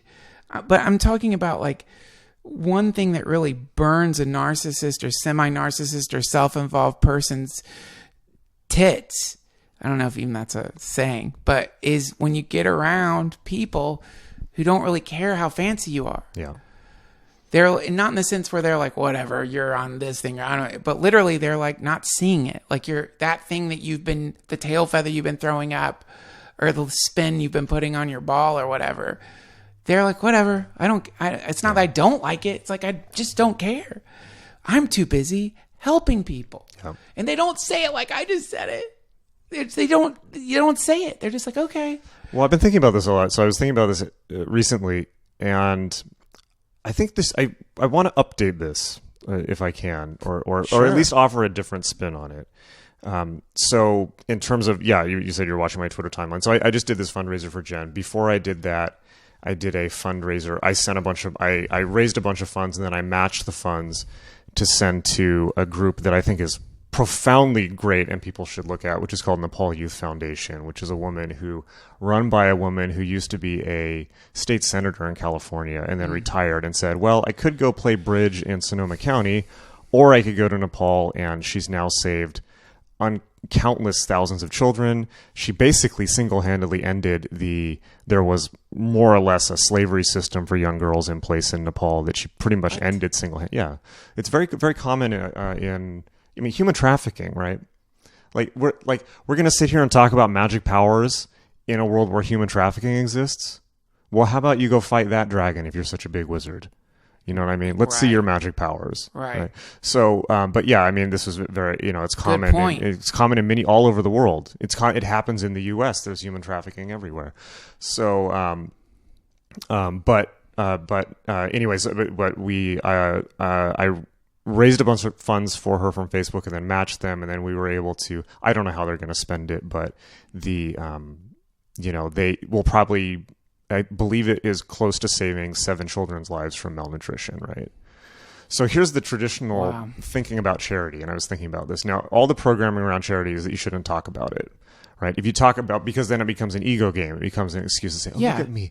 I'm such a great person. Yeah, like I'm the savior of all these people." And it's like, look how it's like virtue signaling, right? We all know this from the social media age. There's nothing fucking worse than virtue signaling. But I thought about this for a second, and I was like, wait. We live in the social media age. Why should we not be telling people about this stuff? By the way, anyone can start a fundraiser on Facebook for anything, and it'll spread like wildfire on social media. So you don't have to have a bunch of money. You can start it with $5, but it shares virally, and people are contributing, right? Yes. So, but I thought, we live, particularly now, we live in a diarrhea stew of ideology, right? Like literally. Like, have you anytime the minute I get on YouTube, Twitter, and it's only gotten worse in my lifetime. I mean, do you remember in the 80s when people watched PBS? Do you remember that? Listen, man, Mr. Rogers, Cosmos. You can't say diarrhea stew. Diarrhea. That's where we are. Someone who thinks like I do, and then expect me to remember Mr. Rogers. All I'm thinking about is by contrast, right? Boil. I'm just thinking, like, I guess in a world where probably everything has happened, surely someone has boiled their diarrhea. Probiotics. Do you know about fecal transplants? Yeah. Yeah, so there you go. But yeah, let me tell you something, man. A fecal transplant is a lot different than having like a gumbo pot filled with diarrhea. Love and diarrhea are like great levelers. Like everyone laughs, like no matter who they are, everyone will either laugh or be disgusted by a diarrhea or a fart joke, right? It's like they're great levelers. I don't know. Like I like to think of myself as somewhat of like an expert at all stages of vulgarity, particularly the base states. And I have never in a million years thought of something like boiling diarrhea. You added. I didn't say you added the boiling. What I'll stew? point it out. You heated. I just provided the stew and you heated it up, Duncan. you boiled it. Wait, the stew requires boiling. If you're going to make diarrhea, listen. Otherwise, it's just a pot of diarrhea. What are the chunks in it? What's the chunky bits? Is there like the equivalent of carrots? It depends on who you're gathering the diarrhea. Did the carrots and the corn come out of your body, or were they added after? You know. Hey, don't be rude at the table. Is it vegan? Is it vegan diarrhea? I'm sorry, my friend's being a little rude. Did it come from the body of a keto person? Were they eating organic, free range? I mean, there's questions to be asked here. Listen, every time I bring you to one of these diarrhea restaurants, you always fucking say that it's fine. We'll just have 2 more bowls of stew. People just get picky, you know, like So yes, I know what you mean. Like diarrhea stew. It seems like in not that long ago, access to content was limited, and the content that we did have access to was highly curated. Right. There was no ability to get anything. The closest we had to any of the shit that we can like spend literally the rest of our lives looking at was public access, right? Yeah. That's it. By the way, and just to push this metaphor, it's like what is a Facebook feed, right? What is a Twitter feed? What is Instagram? This is what, and particularly ones where people are sharing. It's like it's a roll of toilet paper. Like you see people pulling off one square, they wipe their ass, and they're like, "I just read this. Look at this shit. I just consumed this music. Look what just came out of my body." Have you seen? There's an ad that keeps popping up on my Instagram feed. I guess because they've identified me as a true idiot, and it's like the ad says like I read 4 books today, and you look at it. Like, I've seen that one. So we must be in the same boat. Well, maybe it's just like it's the speed reading app or whatever. It's not speed reading. That's what I was interested because I'm like, oh, cool. I mean, I want to learn how to read a book, like 4 books in a day through speed reading. Is that even possible? What is this? But it's like Cliff Notes. Oh, I saw this is like where they just like summarize 4 books for you so that that's not reading a book. So that you can be a success-win entrepreneur. That's the most fun. That's like saying you can go. And also the fact that it's one I hate is Grammarly. Also, the app, the AI that corrects your writing for you because you never learned how to write. Yeah. Oof. Look, man, I'm not scary for a writer. Why is it scary? Well, it's scary for the same reason. If you're a line cook and a robot takes your job, it's like You just fucking sold Grammarly to like everyone now is downloading Grammarly. For a second, now I want it again. I had Learning to write precisely correctly structures your brain and advances your intelligence in the same way that math does. Look my into it. God! Listen, I'm sorry. I usually have a rule about not outing people about shit that happened when the mics are off. Oh, but what did you just teach me? But I'm not a professional musician. Oh, I'm not a professional grammarian. Yes, okay. The music AI. God damn it. We gotta talk about the coming AI apocalypse. I don't want to talk. I derailed you, man. You were saying we're in diarrhea stew. In the old days, we had Mr. Rogers, and you're also talking about something that somehow. I guess I shouldn't be surprised I didn't think about it because I'm unfortunately innately selfish. I didn't even consider the fact that like anyone could just do a fundraiser. I don't know. Oh yeah, Facebook makes it like literally you can go on Facebook, click a button that says fundraiser, and just type into the search box, and you'll find. And please go to Charity Navigator or something to make sure that you get a good charity. Yeah. But it'll just immediately start a fundraiser for you, and then you just say. And people do it for the birthdays now. Like for my birthday, I raised funds for. People in Appalachia, which, by the way, if you don't know about the situation about people in Appalachia in the U.S., you will be shocked the level, which I've been there, I've seen it. You would be shocked how this can occur in our country, and this is all basically poor, rural white people who live in unbelievably dire circumstances, and nobody offers them support, and you don't hear about them at all. And so you mean, are you talking about like not just the poverty, but the like they're all addicted to oxy? Well, the OxyContin epidemic, but that's the whole country now. That's the whole Midwest. I mean, rural people in Appalachia who live in the backwoods in particular. I saw a documentary on it. Incredible level of poverty. It's like you'd be shocked that it's happening in the U.S. There's lots of places like that in the U.S. There's parts of suburban Washington D.C. that are. Or exurban Washington D.C. that are just shocking, but you're just saying anybody can do this. To help, like you're saying, it's easy to help, this and it's isn't like we're not. It's not like building an airplane. It's not like it's a clicking a button on you without getting out of bed, and it's like so. Why don't we do this? Well, this is my point. So we have this whole conception about charity, right? Like we have all these rules, and there's rules in the Bible, and actually the Quran is so fucking on point about this. If people are strict Muslims, the Quran basically says you automatically tithe 10% of your income, either for charity. Automatically, it's assumed, right? And actually, Islamic finance, which is a whole sector of the financial industry, is set up around this concept. It's like that's a great fucking idea. Because that makes, when you're making money, it's not just about you and your selfish desires. You're a conduit. Who does the tithe? Like, is this something organized through your mosque in this? I don't know how. I mean, it's. I know the church is 10%. I think it's either I believe it's either to a mosque or to a charity. I don't get me wrong. I don't know the details. It's neither here nor there. I've just always.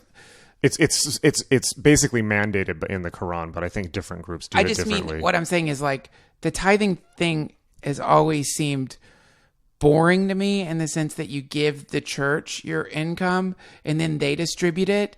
I've always thought tithing sounds awesome if you are in charge of the tithing. I agree, because churches, not all churches, but religions are set up to just siphon tax-free income.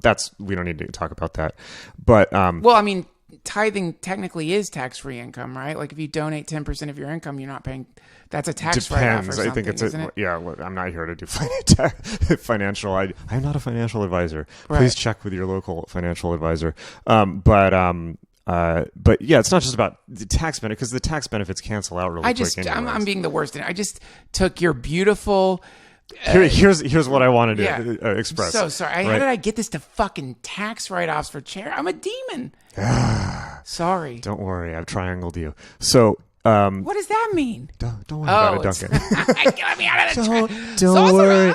Don't worry Sorcerer, about I it. have something I want to show you. Just step out of the circle. Everything's under control. Okay, cool. No. So the Okay, so we have the most powerful tools for communication ever created in human history, and we're using them for diarrhea stew when we could be using them to literally change people's lives. Right. Facebook fundraisers, now Facebook takes a cut, but Facebook's fundraisers is an amazing example. You don't have to do it that way. There's infinite ways to do it, and this means either donating directly or crowdfunding charity. Wow. We want a really powerful concept, particularly for... there's a real generational divide. Baby boomers, Gen X people love the idea of owning things. Millennials, Gen Z people, they're not interested in owning. And so for them, the idea of crowdfunding things, you can have the experience of donating tens of thousands of dollars to a charity. You don't have to pay for it all yourself. It can be crowdfunded. People can be chipping in $10 here and there for anything. And then you can say, like, for instance, we just raised $40,000 for Jen. That was crowdfunded by 800, 900 people. But then I can have the feeling, the sense, everyone who contributed has the feeling, the sensation, we raised $40,000 for something that's cool. Likely saved their life, right? So but we have this cultural taboo around talking about charity, and it's considered crass and you're just doing that for virtue signaling. Patting yourself on the back. And that makes sense in the context if you think about 500 years ago, there's Joe walking around the village in white clothing talking about how great he is because he gives to the church, look how much I give. But we don't live in that world anymore. And there's a real, as someone who's long worked as a marketing professional, there's a real value to obviously mimetic spread, and people, it's when I created these fundraisers, it gives people an excuse to share them, and it gives them an excuse to feel good. It gives them an excuse to give, and then other people imitate the behavior. It's just like every other meme. Why are we using these things to spread fucking Pepe memes when we could use them to spread fundraisers to actually really... And by the way, why are we using these techniques to spread think pieces about how terrible everything is and how awful the world is and how fucked the system is? And I get on Facebook and I see young people just sharing memes about ironic edge memes about how they want to die all day long. This is edgy Gen Z humor or whatever. Who is that woman you showed me, though? She does the same thing, but it's not so negative. You sent me some. She's got a YouTube channel. I can't remember her name. I don't know. Anyway, but it's just okay. Well, the power we have almost infinite power at our fingertips. What are we going to use it for? Well, I suggest that we can use these technologies to really. The technology is here for us to tangibly make a benefit and difference in people's lives. Why are we sitting on these things fucking whining all day long? It's got to be some kind of just it's kind of it reminds me of early cinema, right? You look at the first movies, they're not only are they terrible, they're just people were so excited. They just needed something to film. I think it's a blacksmith. Is that what Edison filmed or some shit? It's let's film a blacksmith. I just know that the Journey to the Moon, the Jules Verne one, the early one. Oh, before the one with the rocket lands in the side of the moon's face. Before that, the earliest stuff is just fucking, just it's sweet because it's a blacksmith. And I'm glad they filmed it or whatever. But I think similarly with this technology, we're just figuring it out. And what you're talking about is probably in this. We have background radiation. Right, in the universe that we can pick up when you turn on a radio. That's just background radiation for the Big Bang, right? So we have epigenetic background radiation. Mm-hmm. Inertia from old patterns. Running from bears. We're still running from fucking bears. And so because of that, it's now, thank God, we're running from bears online. And we're writing these what we think are sophisticated think pieces about the bears that we think are chasing us that are actually just hyper complex screams. There's a fucking bear. Right. Have we talked about the whole thing about the Tibetans talk about the karmic imprint of animals? No. Oh, this is great, right? So the Tibetan, obviously in the context of the Wheel of Life, not to go on a big detour, but the Tibetans talk about the state of consciousness of animals, and they say that obviously lots of animals reincarnate into the human realm. Yes. Right. So they said you would imagine that being an animal is great because they they have no worries in the world. They're just like, I'm a fox, I'm running around. Right. But they basically said that the state of consciousness of animals, I think this comes from Bob Thurman, by the way, the state of consciousness of animals is constant terror about being eaten. Right. So the constant fear that some shit is going to, like, if you're a cat, you're always afraid that a dog or a hawk or God knows fucking what is going to come eat you. Across the board in the animal kingdom, everything in the animal kingdom is engaged in eating or being eaten. Right. And so they basically say that when animals reincarnate as humans, they carry, it's exactly what you're saying. They carry that with them and they're constantly afraid that something's going to eat them. Well, I mean, we are fucking animals. Donald Trump's going to eat me. Well, and he might. But the reality is something. He's on his last sputtering wind, I think. But something is gonna eat you. But you don't need to write a think piece about it, because the reality is there's people, like, in the sense that, like, yeah, maybe you're gonna get eaten by that. I don't know. Like, now everyone's freaked out about trans. These people are freaked out about trans people. It's like, I don't know that you're even ever going to run into one in your whole... oh, Jesus. But I'm just saying, that fills in a spot in their brain of, like, a new thing to be worried about.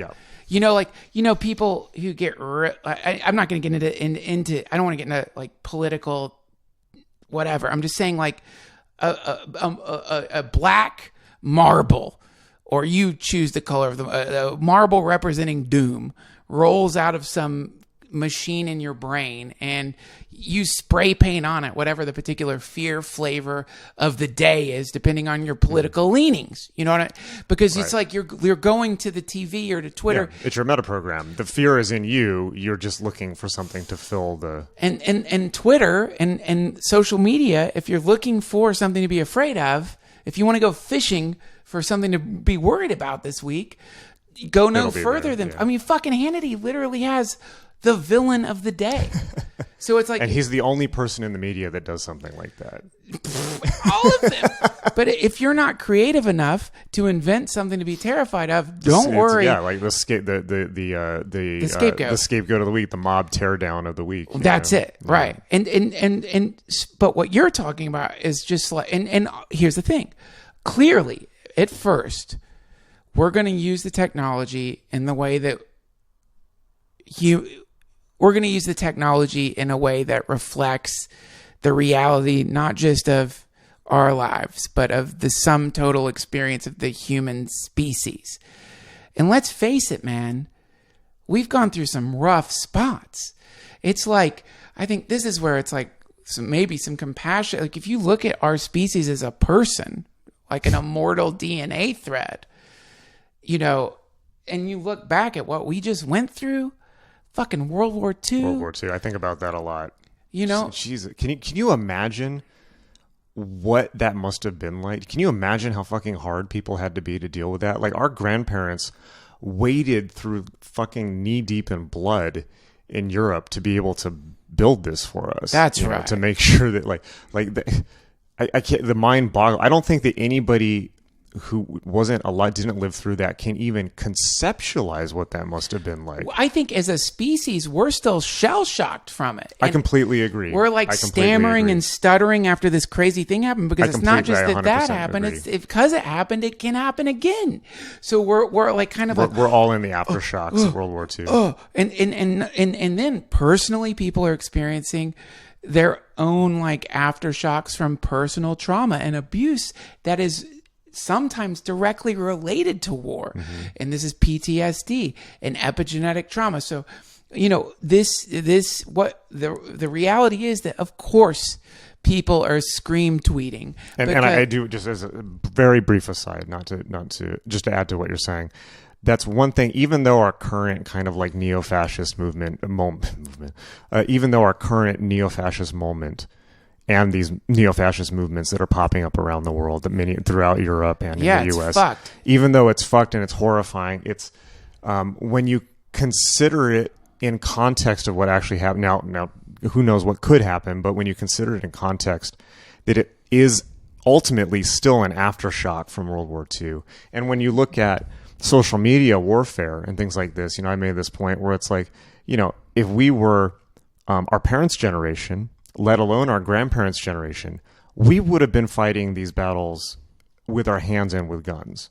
And now we're fighting them on social media for the most part, and it's fucking awful, but it beats physical combat, right? So there's progress. Right? There's a bright side, and some, you know, sometimes in my, you know, generally like I don't know, confused understanding of these things, I do think of that, like try to look on the bright side. I do think like, yeah, that, you know, at least like now, you know, like we're not killing each other over the shit. And the other bright side I think of is like, is it kind of like as a species, our immune system has gotten better at recognizing this particular fucking virus. And so when it pops up in any way, shape, or form, it is like instantaneously fallen upon and attacked and brutalized. Because, you know, sometimes I do think that like if a fucking cancer cell could talk, right? If these walls could talk. Yeah, it would be saying things along the lines of like, hang on, guys. I'm just one of you. I just want to have a conversation. I just want free speech. Here, I just want to talk a little bit about how our fucking DNA doesn't have to, you That's know, funny. produce us the way it's, you know, just sit down for a second. I want to talk to you about something, all right? Now, I know what you're thinking. And I don't blame you for thinking that. It's a sign that you're kind of smart. Just take a red pill or two. But, you know, come on. Does the pancreas really have to be this shape? You know what I mean? Yeah. Because really, like, if you look at, like, people like, what's that dude's name who kind of vanished? But he's like that weird southern dude who's like a racist. You know what I'm talking about? Richard Spencer. Spencer. Yeah. It's not like he's secret about what he's saying. He wants a fucking white, what's it called? A ethno-state. Ethno-state, yeah. You know what I mean? And then when people like, when that awful shit happened where people got run over by that Charlottesville. Yeah. And they were talking to him about it, at least in the documentary I saw. He was like kind of smirking, half smiling. You know what I'm talking about? That thing. Yeah. He's clearly very. I actually read that there was like an account somebody posted on Reddit of somebody became involved in his group and like fell for this whole thing and got involved, and it completely destroyed their life. And then I think they got out of it, and they basically said like, look, like Richard Spencer is a sociopath. He is just using people. He does not have any empathy for them. He's just using them up and throwing away, basically to prop up his own ego, right? You know, and it's like, but in terms of the cancer metaphor, it's like there's so many people like that out there. It doesn't necessarily mean just not just on the far right. Like the social media age has exposed us to these human pathogens, right? There's so many. Think of how many people have we been exposed to over the last 10, 15 years who have just used this era to just put their personality and their ideas on blast to the point where, you know, as somebody who's a marketer, I know it's like if you repeat it, you know, as Goebbels said, if you repeat it enough, people accept it as the truth, right? And we live now in an era where monetized polemicists. It's the monetization. It's like we're in the era of the professional polemicist who is monetized, creating a divide, and so they went into it with a kind of like entertainer sense, you know. It's like I'm just gonna do like the Hitchens thing or whatever. I'm gonna be acerbic and smart, and I'm gonna use like great debate skills to make points that naturally alienate at least half of the people, and not only that, tell a story about the people who don't find me to be palatable. And so within that, that's cool at first, it's interesting, but then suddenly you have to keep repeating the polemics. You have to keep breaking shit apart because that's your job. Right. And then you're injecting it. Now you're essentially, it's like it's the age of the professional fearmonger. It's like I need to produce a terror and then talk about it in a way that is going to freak people out, get invited on fucking whichever news program there is, be divisive enough so that I grab a small audience and I'll get rich.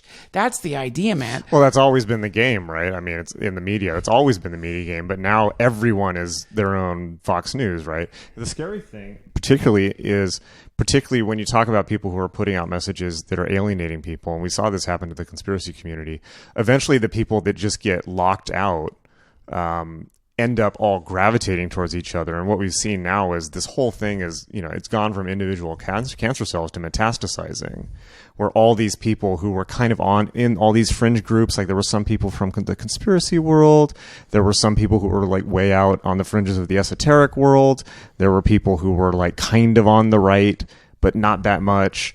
There's people, the libertarians, all these people have just been pushed to the fringe. They've been pushed they've ended up all like circulating together, and it's like in the same way that and they've all not only self-radicalized but now radicalized each other to the point where now we have the alt-right, where it's almost like it's become a religion for people, and it's become and it's a scary thing that happens when people are all in an echo chamber and they're echoing each other's opinions, even if the opinions are all wrong.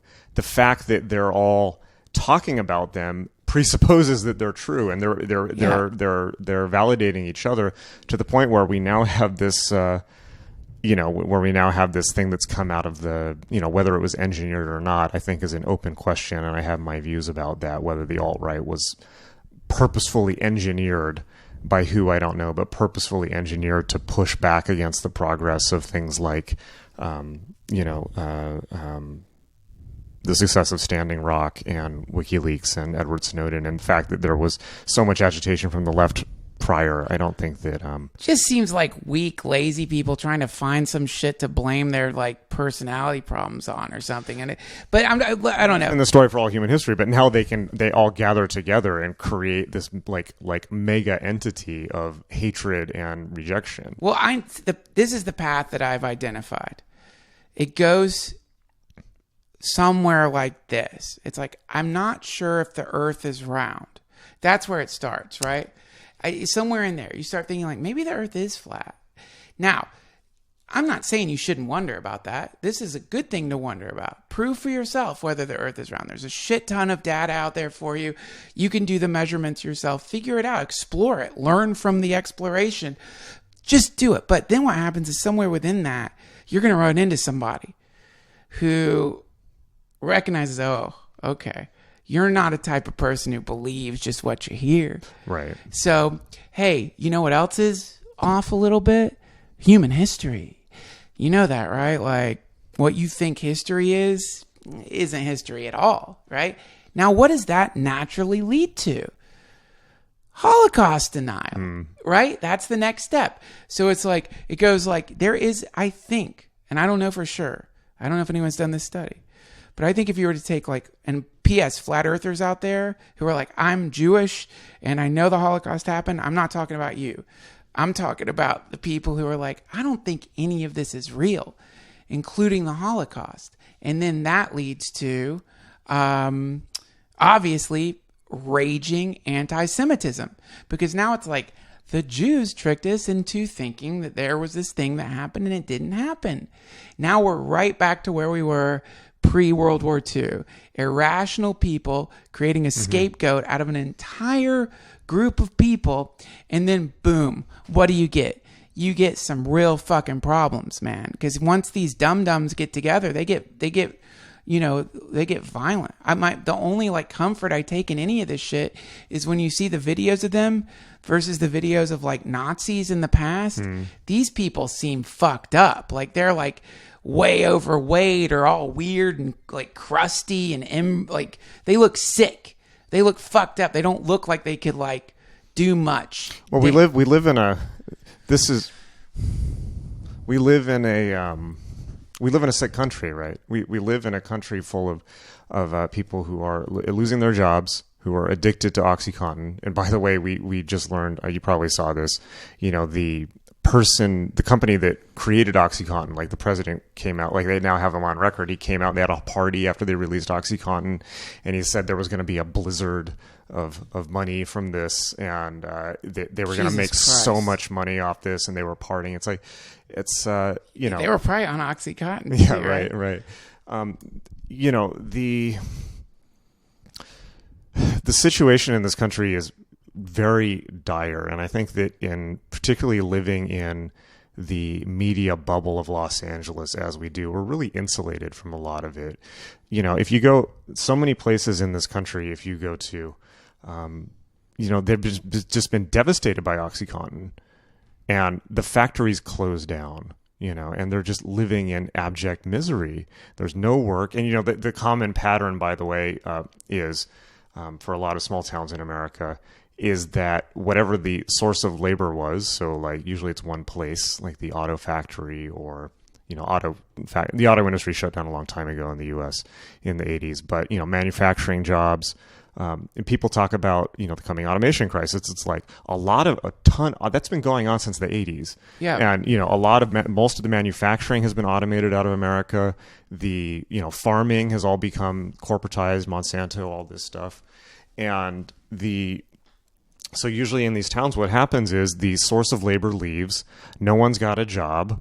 Then what happens is, often how the cycle starts is the elderly people who get OxyContin prescriptions for their medical conditions to make money turn around and sell it, or it's stolen, right? And then next thing you know, everyone's on OxyContin. Yeah. And then of course what happens is when they can't get enough prescriptions filled, then people turn to heroin, because what are you going to do when your OxyContin's out and you're an addict? It's like heroin addiction. And it's all heroin, right? It's all junk, right? This is something that William Burroughs was so clear on.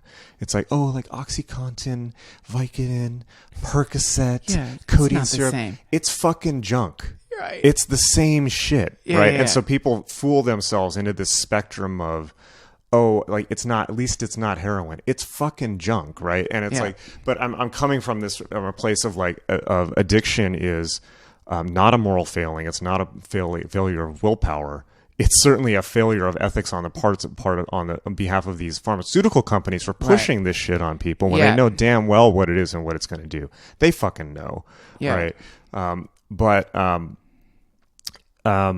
so, you know, once somebody's an addict, they're an addict, right? They're not going to overcome that through willpower. When you become a heroin addict, before heroin addiction, your body naturally produces endorphins to keep you numbed to the agonizing pain of just existing in a body. Right. Your body is constantly producing opiates to keep you, that state of comfortableness you experience on a day-to-day basis. Yes. Is, you know, don't quote me on this. I don't want to know the exact science, but it's produced by your body's natural pain relievers, right? So what happens when, it's just like people who take testosterone or things like that. When you take synthetic opiates, junk, right? Your body stops making it, just like anything else, because it's getting an external source. So it says, oh, I don't need to make that. That's why, by the same principle, when bodybuilders start shooting up steroids, their balls shrink to the size of peas because their body's like, oh, great, I've got testosterone. I don't need to make it anymore. So it shuts down the testosterone production facility. It's the same thing with your brain naturally produces opiates. Now it's not producing it. So when people try to kick heroin, they're experiencing the most agonizing pain, because they're not only getting the system. It's like their body is like, it's like they have the people describe it as they have no skin. Their bones are like shattered glass. Like it's just pain. And this goes on for close to a week while they're shitting themselves. Again, the diarrhea, vomiting, and constantly thinking about it would all go away if I just have a tiny bit. So tell me that you know, and you know, somebody and they can just go down the street and maybe find somebody, if they know how, to get some, right? Now tell me that somebody who has had everything in their life, they've had their employment taken. And by the way, we also know that the number one cause of divorce and broken families is financial stress. It's not infidelity. Infidelity runs a far second to financial stress. Financial stress breaks up families, right? So now there's no work, broken families, no opportunity, no hope. You turn on the TV and everyone's just, all the guns are, and unfortunately, on the left, people have fallen into this trap of demonizing people in the middle of America with one hand, while at the same time they're running a cold opium war on them. Let's be very, very clear. Whoa. Right? Like basically the message from the corporate concerns in this country is, we don't need you anymore, because the people in the corporations, they know damn well they can get all these jobs run by either automation or outsourcing. They don't need the people in the middle of America. Fuck. So the message from the corporate concerns in this country is, we don't need you anymore. Go fucking overdose in a corner. And by the way, you're the problem. Jesus Christ, that's crazy. But that's what's happening, right? Now, so you tell me that somebody in that position who's lost their job, living in a situation of dire straits, in a broken situation, and that they're addicted to OxyContin, right? And that's the thing, the one thing that makes everything okay. Now you tell me they're bad for being addicted to it. No, go fuck yourself, right? Like, no, you're not bad for being addicted to OxyContin. I don't care where the fuck you live or what dope you're on.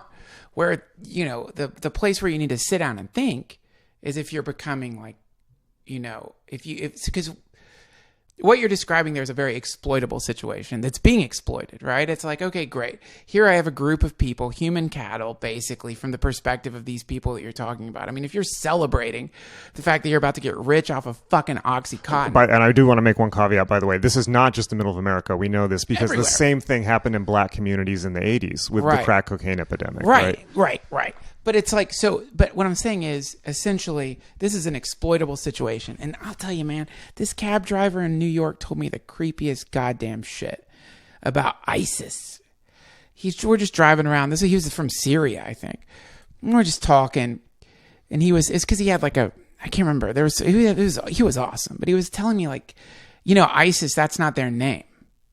He's like, he said some weird Middle Eastern name. And he's like, they come out after war when things are really bad. They come out when things are really bad.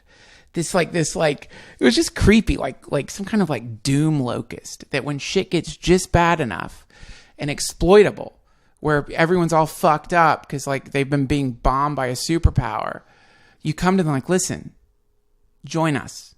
Right. It's all that's left. We're seeing this. So when you're saying, is the alt-right organized? It's like, well, if we're looking at a kind of like opioid epidemic, meeting the last fucking recession, meeting like massive unemployment, meeting all these fucking things, and you really do have a perfect situation where you can get in there and be like, you know what's causing this, right? Mm-hmm. It's, well, what shape do you think the Earth is? You know what I mean? It's just, it's you see how it's like, it is such an exploitable thing that it's terrifying to imagine what happens if someone recognizes that and is like, let's use the fucking internet and Twitter and Facebook to take all these fucking people out of their goddamn minds on oxy, broke, divorced, sick, dying, all over the planet. Right. And let's start doing little hits, right? The algorithm starts sucking them down. So it's like, and then the next... It's the same things happen in the Middle East, you know? It's like particularly in the wake of when the U.S. went into the Middle East and just, you know, devastated these countries like Iraq. It's like, yes, of course people are going to be radicalized in the wake of that. Because also then, at least in the case of the Middle East, they can point to, yeah, the Americans are like destroyed your phone. You know, they can point to all the abuses of America because they literally did. And this was always the point of the Obama State Department and some prior, you know, where they were saying that, you know, violence leads to further radicalization in a sense. But that aside, it's like, if we look at history, look at all throughout human history, look, human beings are fucking simple, okay? Like you, me, everyone listening to this, like everyone out there, deep down, what do we want? Happiness. Yeah, we want to be happy. We want to be left alone. We want to sit on the couch and watch fucking True Detective and have food to eat. Have some love. And play with our family and have love. And that's pretty much it. Yeah. Every once in a while, you get a pathological human being who goes a little ape shit. Yeah. And the crazy thing is that people are so susceptible and manipulatable that the next thing you know, they've got tons of people behind them. But the thing is that if you look all throughout human history, people do not become radicalized by ideology. And ultimately, we might even be able to argue that ideology doesn't even matter. People become radicalized by hunger, right? Why did the French Revolution did not happen because of the propaganda of the Enlightenment and the Masonic societies? It happened because people ran out of bread, right? Nazi Germany happened in some sense because people couldn't eat. They talked about the inflation was so bad they had to wheelbarrows full of German Deutschmarks to buy one loaf of bread. That's how bad inflation was. I mean, I think we could take it to even a deeper level. It's imbalance. It's like what you need is some kind of radical imbalance, and within there, that's where this disaster starts happening But imbalance at the level of survival needs. Right. But you know, shit, man, if like you can simulate that situation, you know what I mean? If you can give people the impression that imbalance is happening, and it might not be happening quite the way you think it is, then you could theoretically produce, radicalization would be easier. Now, listen, what we did... I just asked, the U.S. government has destabilized lots of countries in South America. I've never heard that. Yeah, now, no, it's not that's a conspiracy theory. There's a third leading cause of divorce in America, which is late night podcasting. And I want to... Synth buying too many synthesizers. Modular synthesizers. Yeah. Listen, I want to point out what we just did. And it's my fault. Here we were talking about the think piece, the spreading of fear, the being a polemicist. And then I became it. And we started talking about the bear chasing us. But they're very real. I mean, look, there's very real things to be very concerned about. It's just the question is, how do you react? Do you react by just man, and I want to say this real quick, just because I have to. I'm completely aware that my life experience is different than other people's life experiences. I've got it real fucking good. And I'm like trying to really work my... Well, I think we both do, but we're both using it as to do good, I hope. Well, I hope. I mean, but you do have to exercise your empathy muscle. I mean, I'm not... whatever socioeconomic place you find yourself, whatever photon reflectivity on your skin, but it is important. I don't know. I'm just learning fuck, man. You have to really, unfortunately, some of us really do have to stretch. So what I'm saying is, I don't mean to de-emphasize or say, no, things are actually great out there, man. They're just great. I don't want to sound like that. I know there is a clear and present danger, probably in ways that we haven't even thought of, unfortunately. Crazy shit that is, who knows what it is. But all that being said, what can we do now? All right. You want to know my 10-year plan? Yes. All right. Let me lay this on you here. So within the next 10 to 20 years, automation is going to decimate this country. Okay. Yeah. And it's all started already, frankly, with manufacturing. The next thing is truck drivers. Truck driving is the number one job in America. Number one. It's pretty well paid too, right? People don't really want to do it because it's hard on their families and things like that. But it's number one job. All of that is going to go to self-driving trucks. All the little towns along the highways are going to get decimated too because people aren't going to be stopping as much. Absolutely, and that's now the AI. The timeline of the AI apocalypse is terrifying, and the scary thing is that. People have just begun to see just the first wave of it, which is trucker jobs, right? So I was consulting on AI with Google into 2017, and I was basically telling them, you have to put compassion into this, right? And the speech I gave is on YouTube. You can find it if you search Jason Louv, Google AI or something like that. Or it may be a podcast, just Google it. So that's going to happen, but people think, oh, it's just truckers. It's just those people in middle America. It's not going to touch me. Look, as somebody who knows about technology, no, it's going to take everything, right? So first the trucker jobs, so we already have automated checkout tellers in supermarkets and banks. It's all blue collar manufacturing labor. That's all going to go, but white collar jobs are coming next. You know how easy it is? And by the way, people are telling people, oh, learn to code. You know how fucking easy it is for an AI to code? That's its native environment. That's the first thing it will learn to do, or just, it's not even really just AI, but just machine learning and brute force algorithm, writing brute force algorithms, right? So coding, the legal profession, think about law. Law is all code. It's just legal code. That will all be automated. Yeah, I know. I interviewed this guy at Stanford about this, and he, his description was beyond satanic. But I remember thinking to myself, well, comedy at least. And now, I don't know if you've seen this new fucking AI that's come out that can imitate speech patterns. Oh, the Google call center worker thing? It just popped up where the people who created it are withholding it because they think the impact's going to be real rotten. And they showed they just took a bunch of Trump speeches and had it write a Trump speech. Wow. I mean, I'm not saying that's the most difficult thing on the planet. And we've seen deep fakes and stuff like that can copy what somebody, make video of somebody. Right. So you take that ability to imitate and mix it in with a deep fake CGI crossing the uncanny valley shit. So theoretically, so if you have enough content out there, someone could take all your goddamn think pieces, then take your image and then animate that with a personality that's better at writing than you and smarter than you. Imagine this shit. Suddenly, we're not quite there yet, and I'm kind of skeptical whether we'll get to that point, but journalism is about to be I don't think we're as far. Let's say we're 20 years away. Let's say we're 40 years away. All right? That means we're 40 years away from you getting this unfortunate tweet. Hey, what's up, Jason? I really enjoyed this lecture you gave. Like, what lecture? You click on the link. Oh, yeah. It's you. Yeah. You're giving the most inspired talk on magic you've ever seen. It's brilliant, man. It's fucking brilliant. It's on YouTube.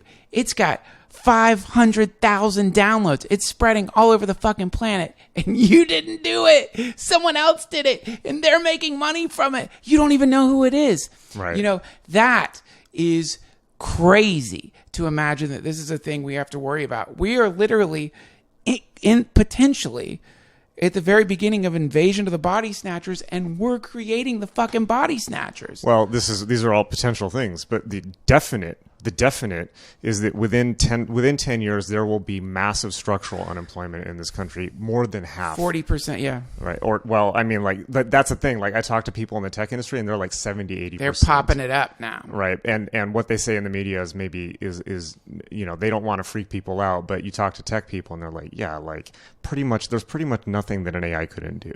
So here's the thing. Now we know obviously these big companies are going to automate everything. There's not going to be any jobs. The only solution that I can see is universal basic income. Elon Musk sees the same. You know, I've been thinking about AI and AI ethics for 2 years now. It is the obvious solution.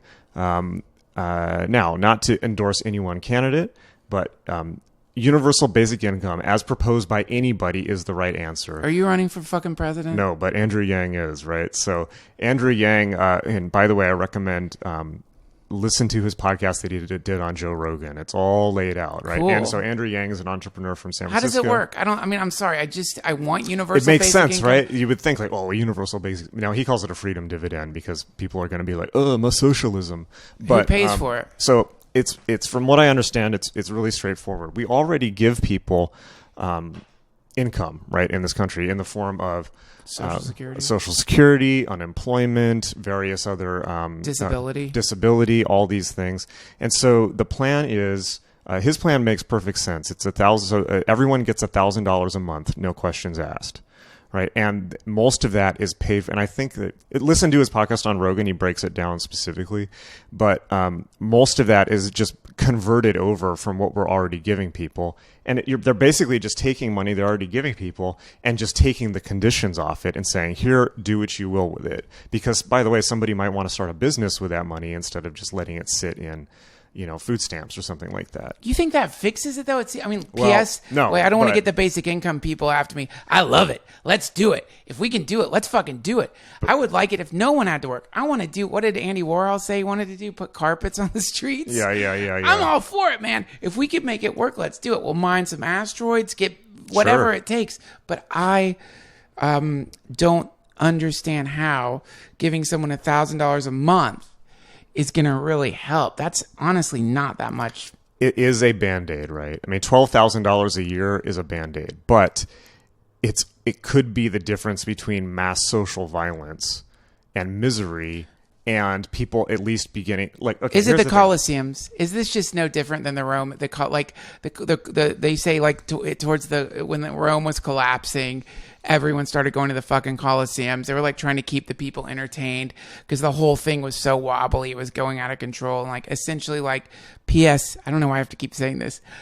Universal basic income. Great. Yeah. If we could do it, let's do it. But I keep thinking like, but isn't the real problem here more of a existential special identity crisis, which is for the longest time we've associated who we are with our jobs? Oh, but you haven't heard the second part of my plan. I'm sorry. But yes, you're totally right. Like the whole David Graeber thing that you're into, bullshit jobs, right? Yeah. Like people are all like, they're taking my jobs. It's like, motherfucker, like turn the clock back about 200 years. Do you know how hard people fought not to go into factories? When they put, John Zerzan talks about this, when they put, people first started putting, nobody wanted to work. They dragged people out of villages to chain them to benches in factories, you know, and, or not chain, but they basically, that's why urbanization happened. The whole phenomenon where there are clocks in the center of towns, you know when that started? That's when these factories put the clocks in there so everyone knew what time it was to go to work. And when people tried to put the clocks in there, they would constantly destroy them with rocks and try and tear them down. Like, don't put clock time on us. You know, like that's the man. Got it. So yes, you're totally right. We've been under this delusion. I mean, Buckminster Fuller said in the 1970s, nobody needs to work. Right? He said at some point in the mid 1970s, there was a point where people didn't need to work anymore. It's just not necessary. There's enough abundance for everyone. There was enough food in the mid 1970s, if properly distributed, that would feed everyone in perpetuity. Garbage women. Well, maybe some people, right? Plumbers. But his point was the majority of jobs now are paper shuffling jobs. Right. So here's the plan, right? Here's the 10-year plan. What is it? Okay, so by the way, the $1,000 a month, his plan, the math works out, and I love this guy. He basically his tagline is the opposite of Donald Trump is an Asian who's good at math. That's what Andrew Yang said, right? I love him. His laugh. I've just become obsessed with this guy. He's really smart. And so basically what he's saying is that part of the universal basic income will be paid out of what the government is already giving people, and the rest will be paid by Facebook, Amazon, Google, and big tech companies. It's like, look, if you guys want to save $180 billion from automation, and by the way, how much tax did Amazon pay last year? 0, because they ran it through Ireland. Amazon paid 0 in tax last year to use. So basically, they're like, you want to destroy our country? Okay, pay universal basic income. Fair enough. I think it's a fair deal. So here, to wrap up, here's the future. Here's the 10-year plan, Duncan. I can't wait. Andrew Yang gets into office. Everyone gets $1,000 a month. Louv raises an army of sadhus, warrior monks, and sorcerers who take $1,000 a month is more than enough to dedicate yourself to pursuing meditation, the occult arts, consciousness expansion, and creating the Shambhala society that Trungpa always promised, but which we will now actualize, of enlightened people actively making the world better. You mean like some kind of collectivization using the $1,000 a month? Decentralized, right? But the point is, it's like the resources are there. Like, all the tech is there. If you go to magic.me, all the gear you will ever need. And by the way, I'm about to launch a huge new course with lots of new stuff. But all the gear is there. Take the gear, learn the meditation, learn the magic, learn everything you need to become an enlightened agent of positive change on this planet. Take the $1,000 Yang bucks a month. That's more than enough to fund this type of lifestyle, because, by the way, the only thing you need to live this lifestyle is a meditation mat. And you don't really need the Yang bucks. It sure helps, though. The $1,000 a month? That sure helps. It doesn't hurt. Man, this is America. You can't get by on no money. Well, no, I am thinking, like, if universal basic income did happen and that met intentional communities, so, you get 20 people together in one place, and now there's $20,000 a month happening. That's nuts. Like, you can do a lot with that. That's crazy. And people, if even in a family, right? If there's the two adults, they're both getting. Everyone over the age of 18 gets $1,000 a month on Yang's plan. So it's $2,000 a month for a family or for more people. Yang, what year is 2020. it? 2020. Yang 2020. Yang gang. Louv army. Think about it. How are you wrapping your fucking occult army around this guy's presidential campaign? He's providing the funds. Does he know you're doing this? Damn you! Like, is it? I was sending him free marketing advice. I don't know if he was reading it or not. But probably is. Yeah. I mean, listen. You gotta keep your army part down. Like, because what's gonna happen is people are gonna be like, listen, if Yang gets elected, Louv is going to raise an army of wizards. Army is a strong word. What I mean is an enlightened society of high.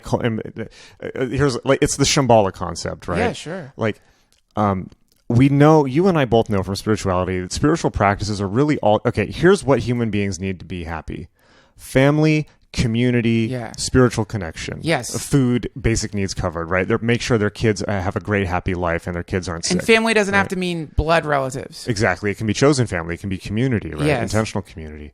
So all the great enlightened societies of the world have basically been run along those lines.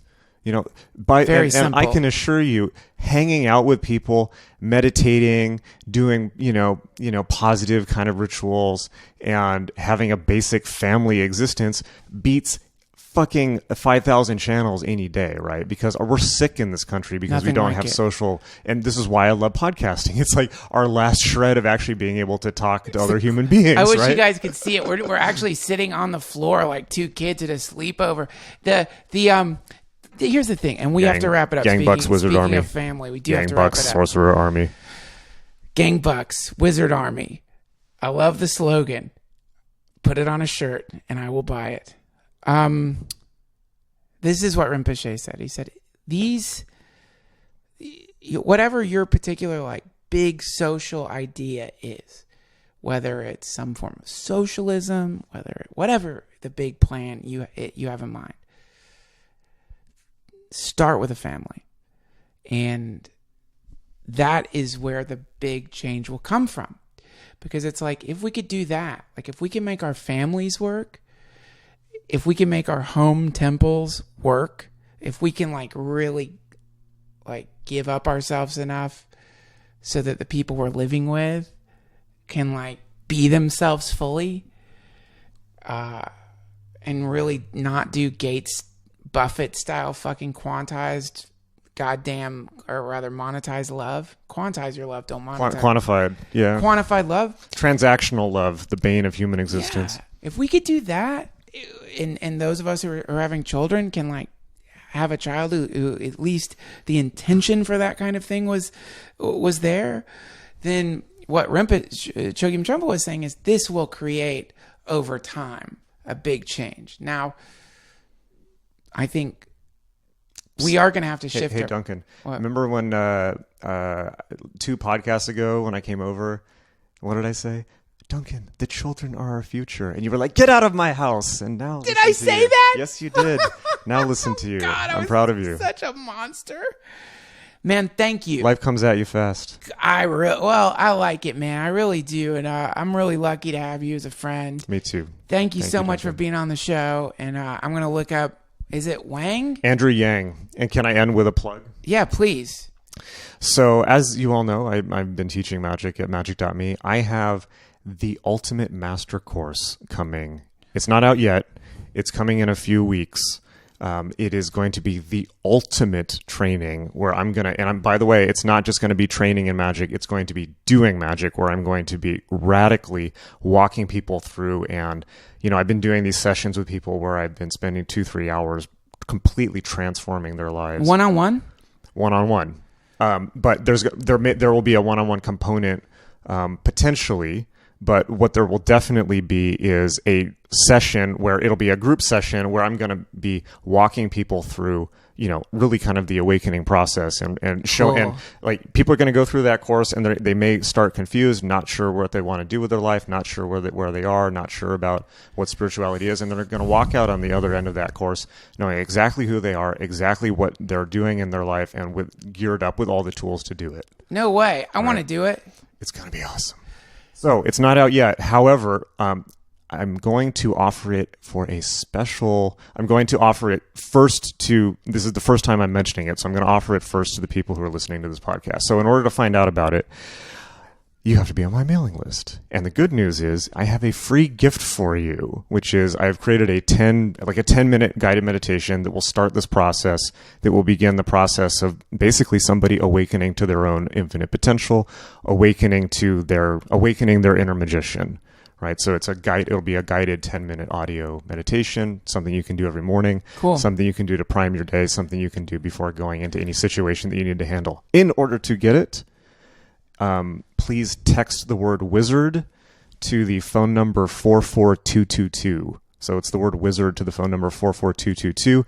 If you're in the US, you will get a text back asking for your email. Put your email, and then you will get the guided meditation, and then you'll be on my mailing list. And I'll send you lots of other good free stuff, videos, podcasts. You've gone high tech on us. Oh yeah, articles.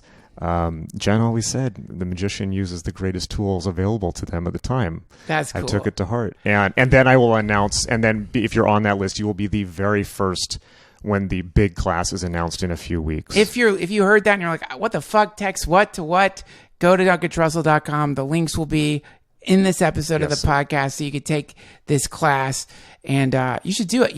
Just hanging out with you, man. I like the way you teach, because it's these very simple things that I've never thought of. Like that's my favorite kind of joke on stage, is when a comedian says a thing that's so brilliant, but so simple. And you do that, and that's why I'm lucky to be friends with you. Me too. A couple of things just hanging out tonight, I'm going to remember for a long time, man. Oh, real quick, yeah. Diarrhea stew. Diarrhea stew. I mean, there you go. The tantric view of the burning grounds, the tantric view of reality. So it's wizard to the phone number 44222. But caveat: it only works if you're in the U.S.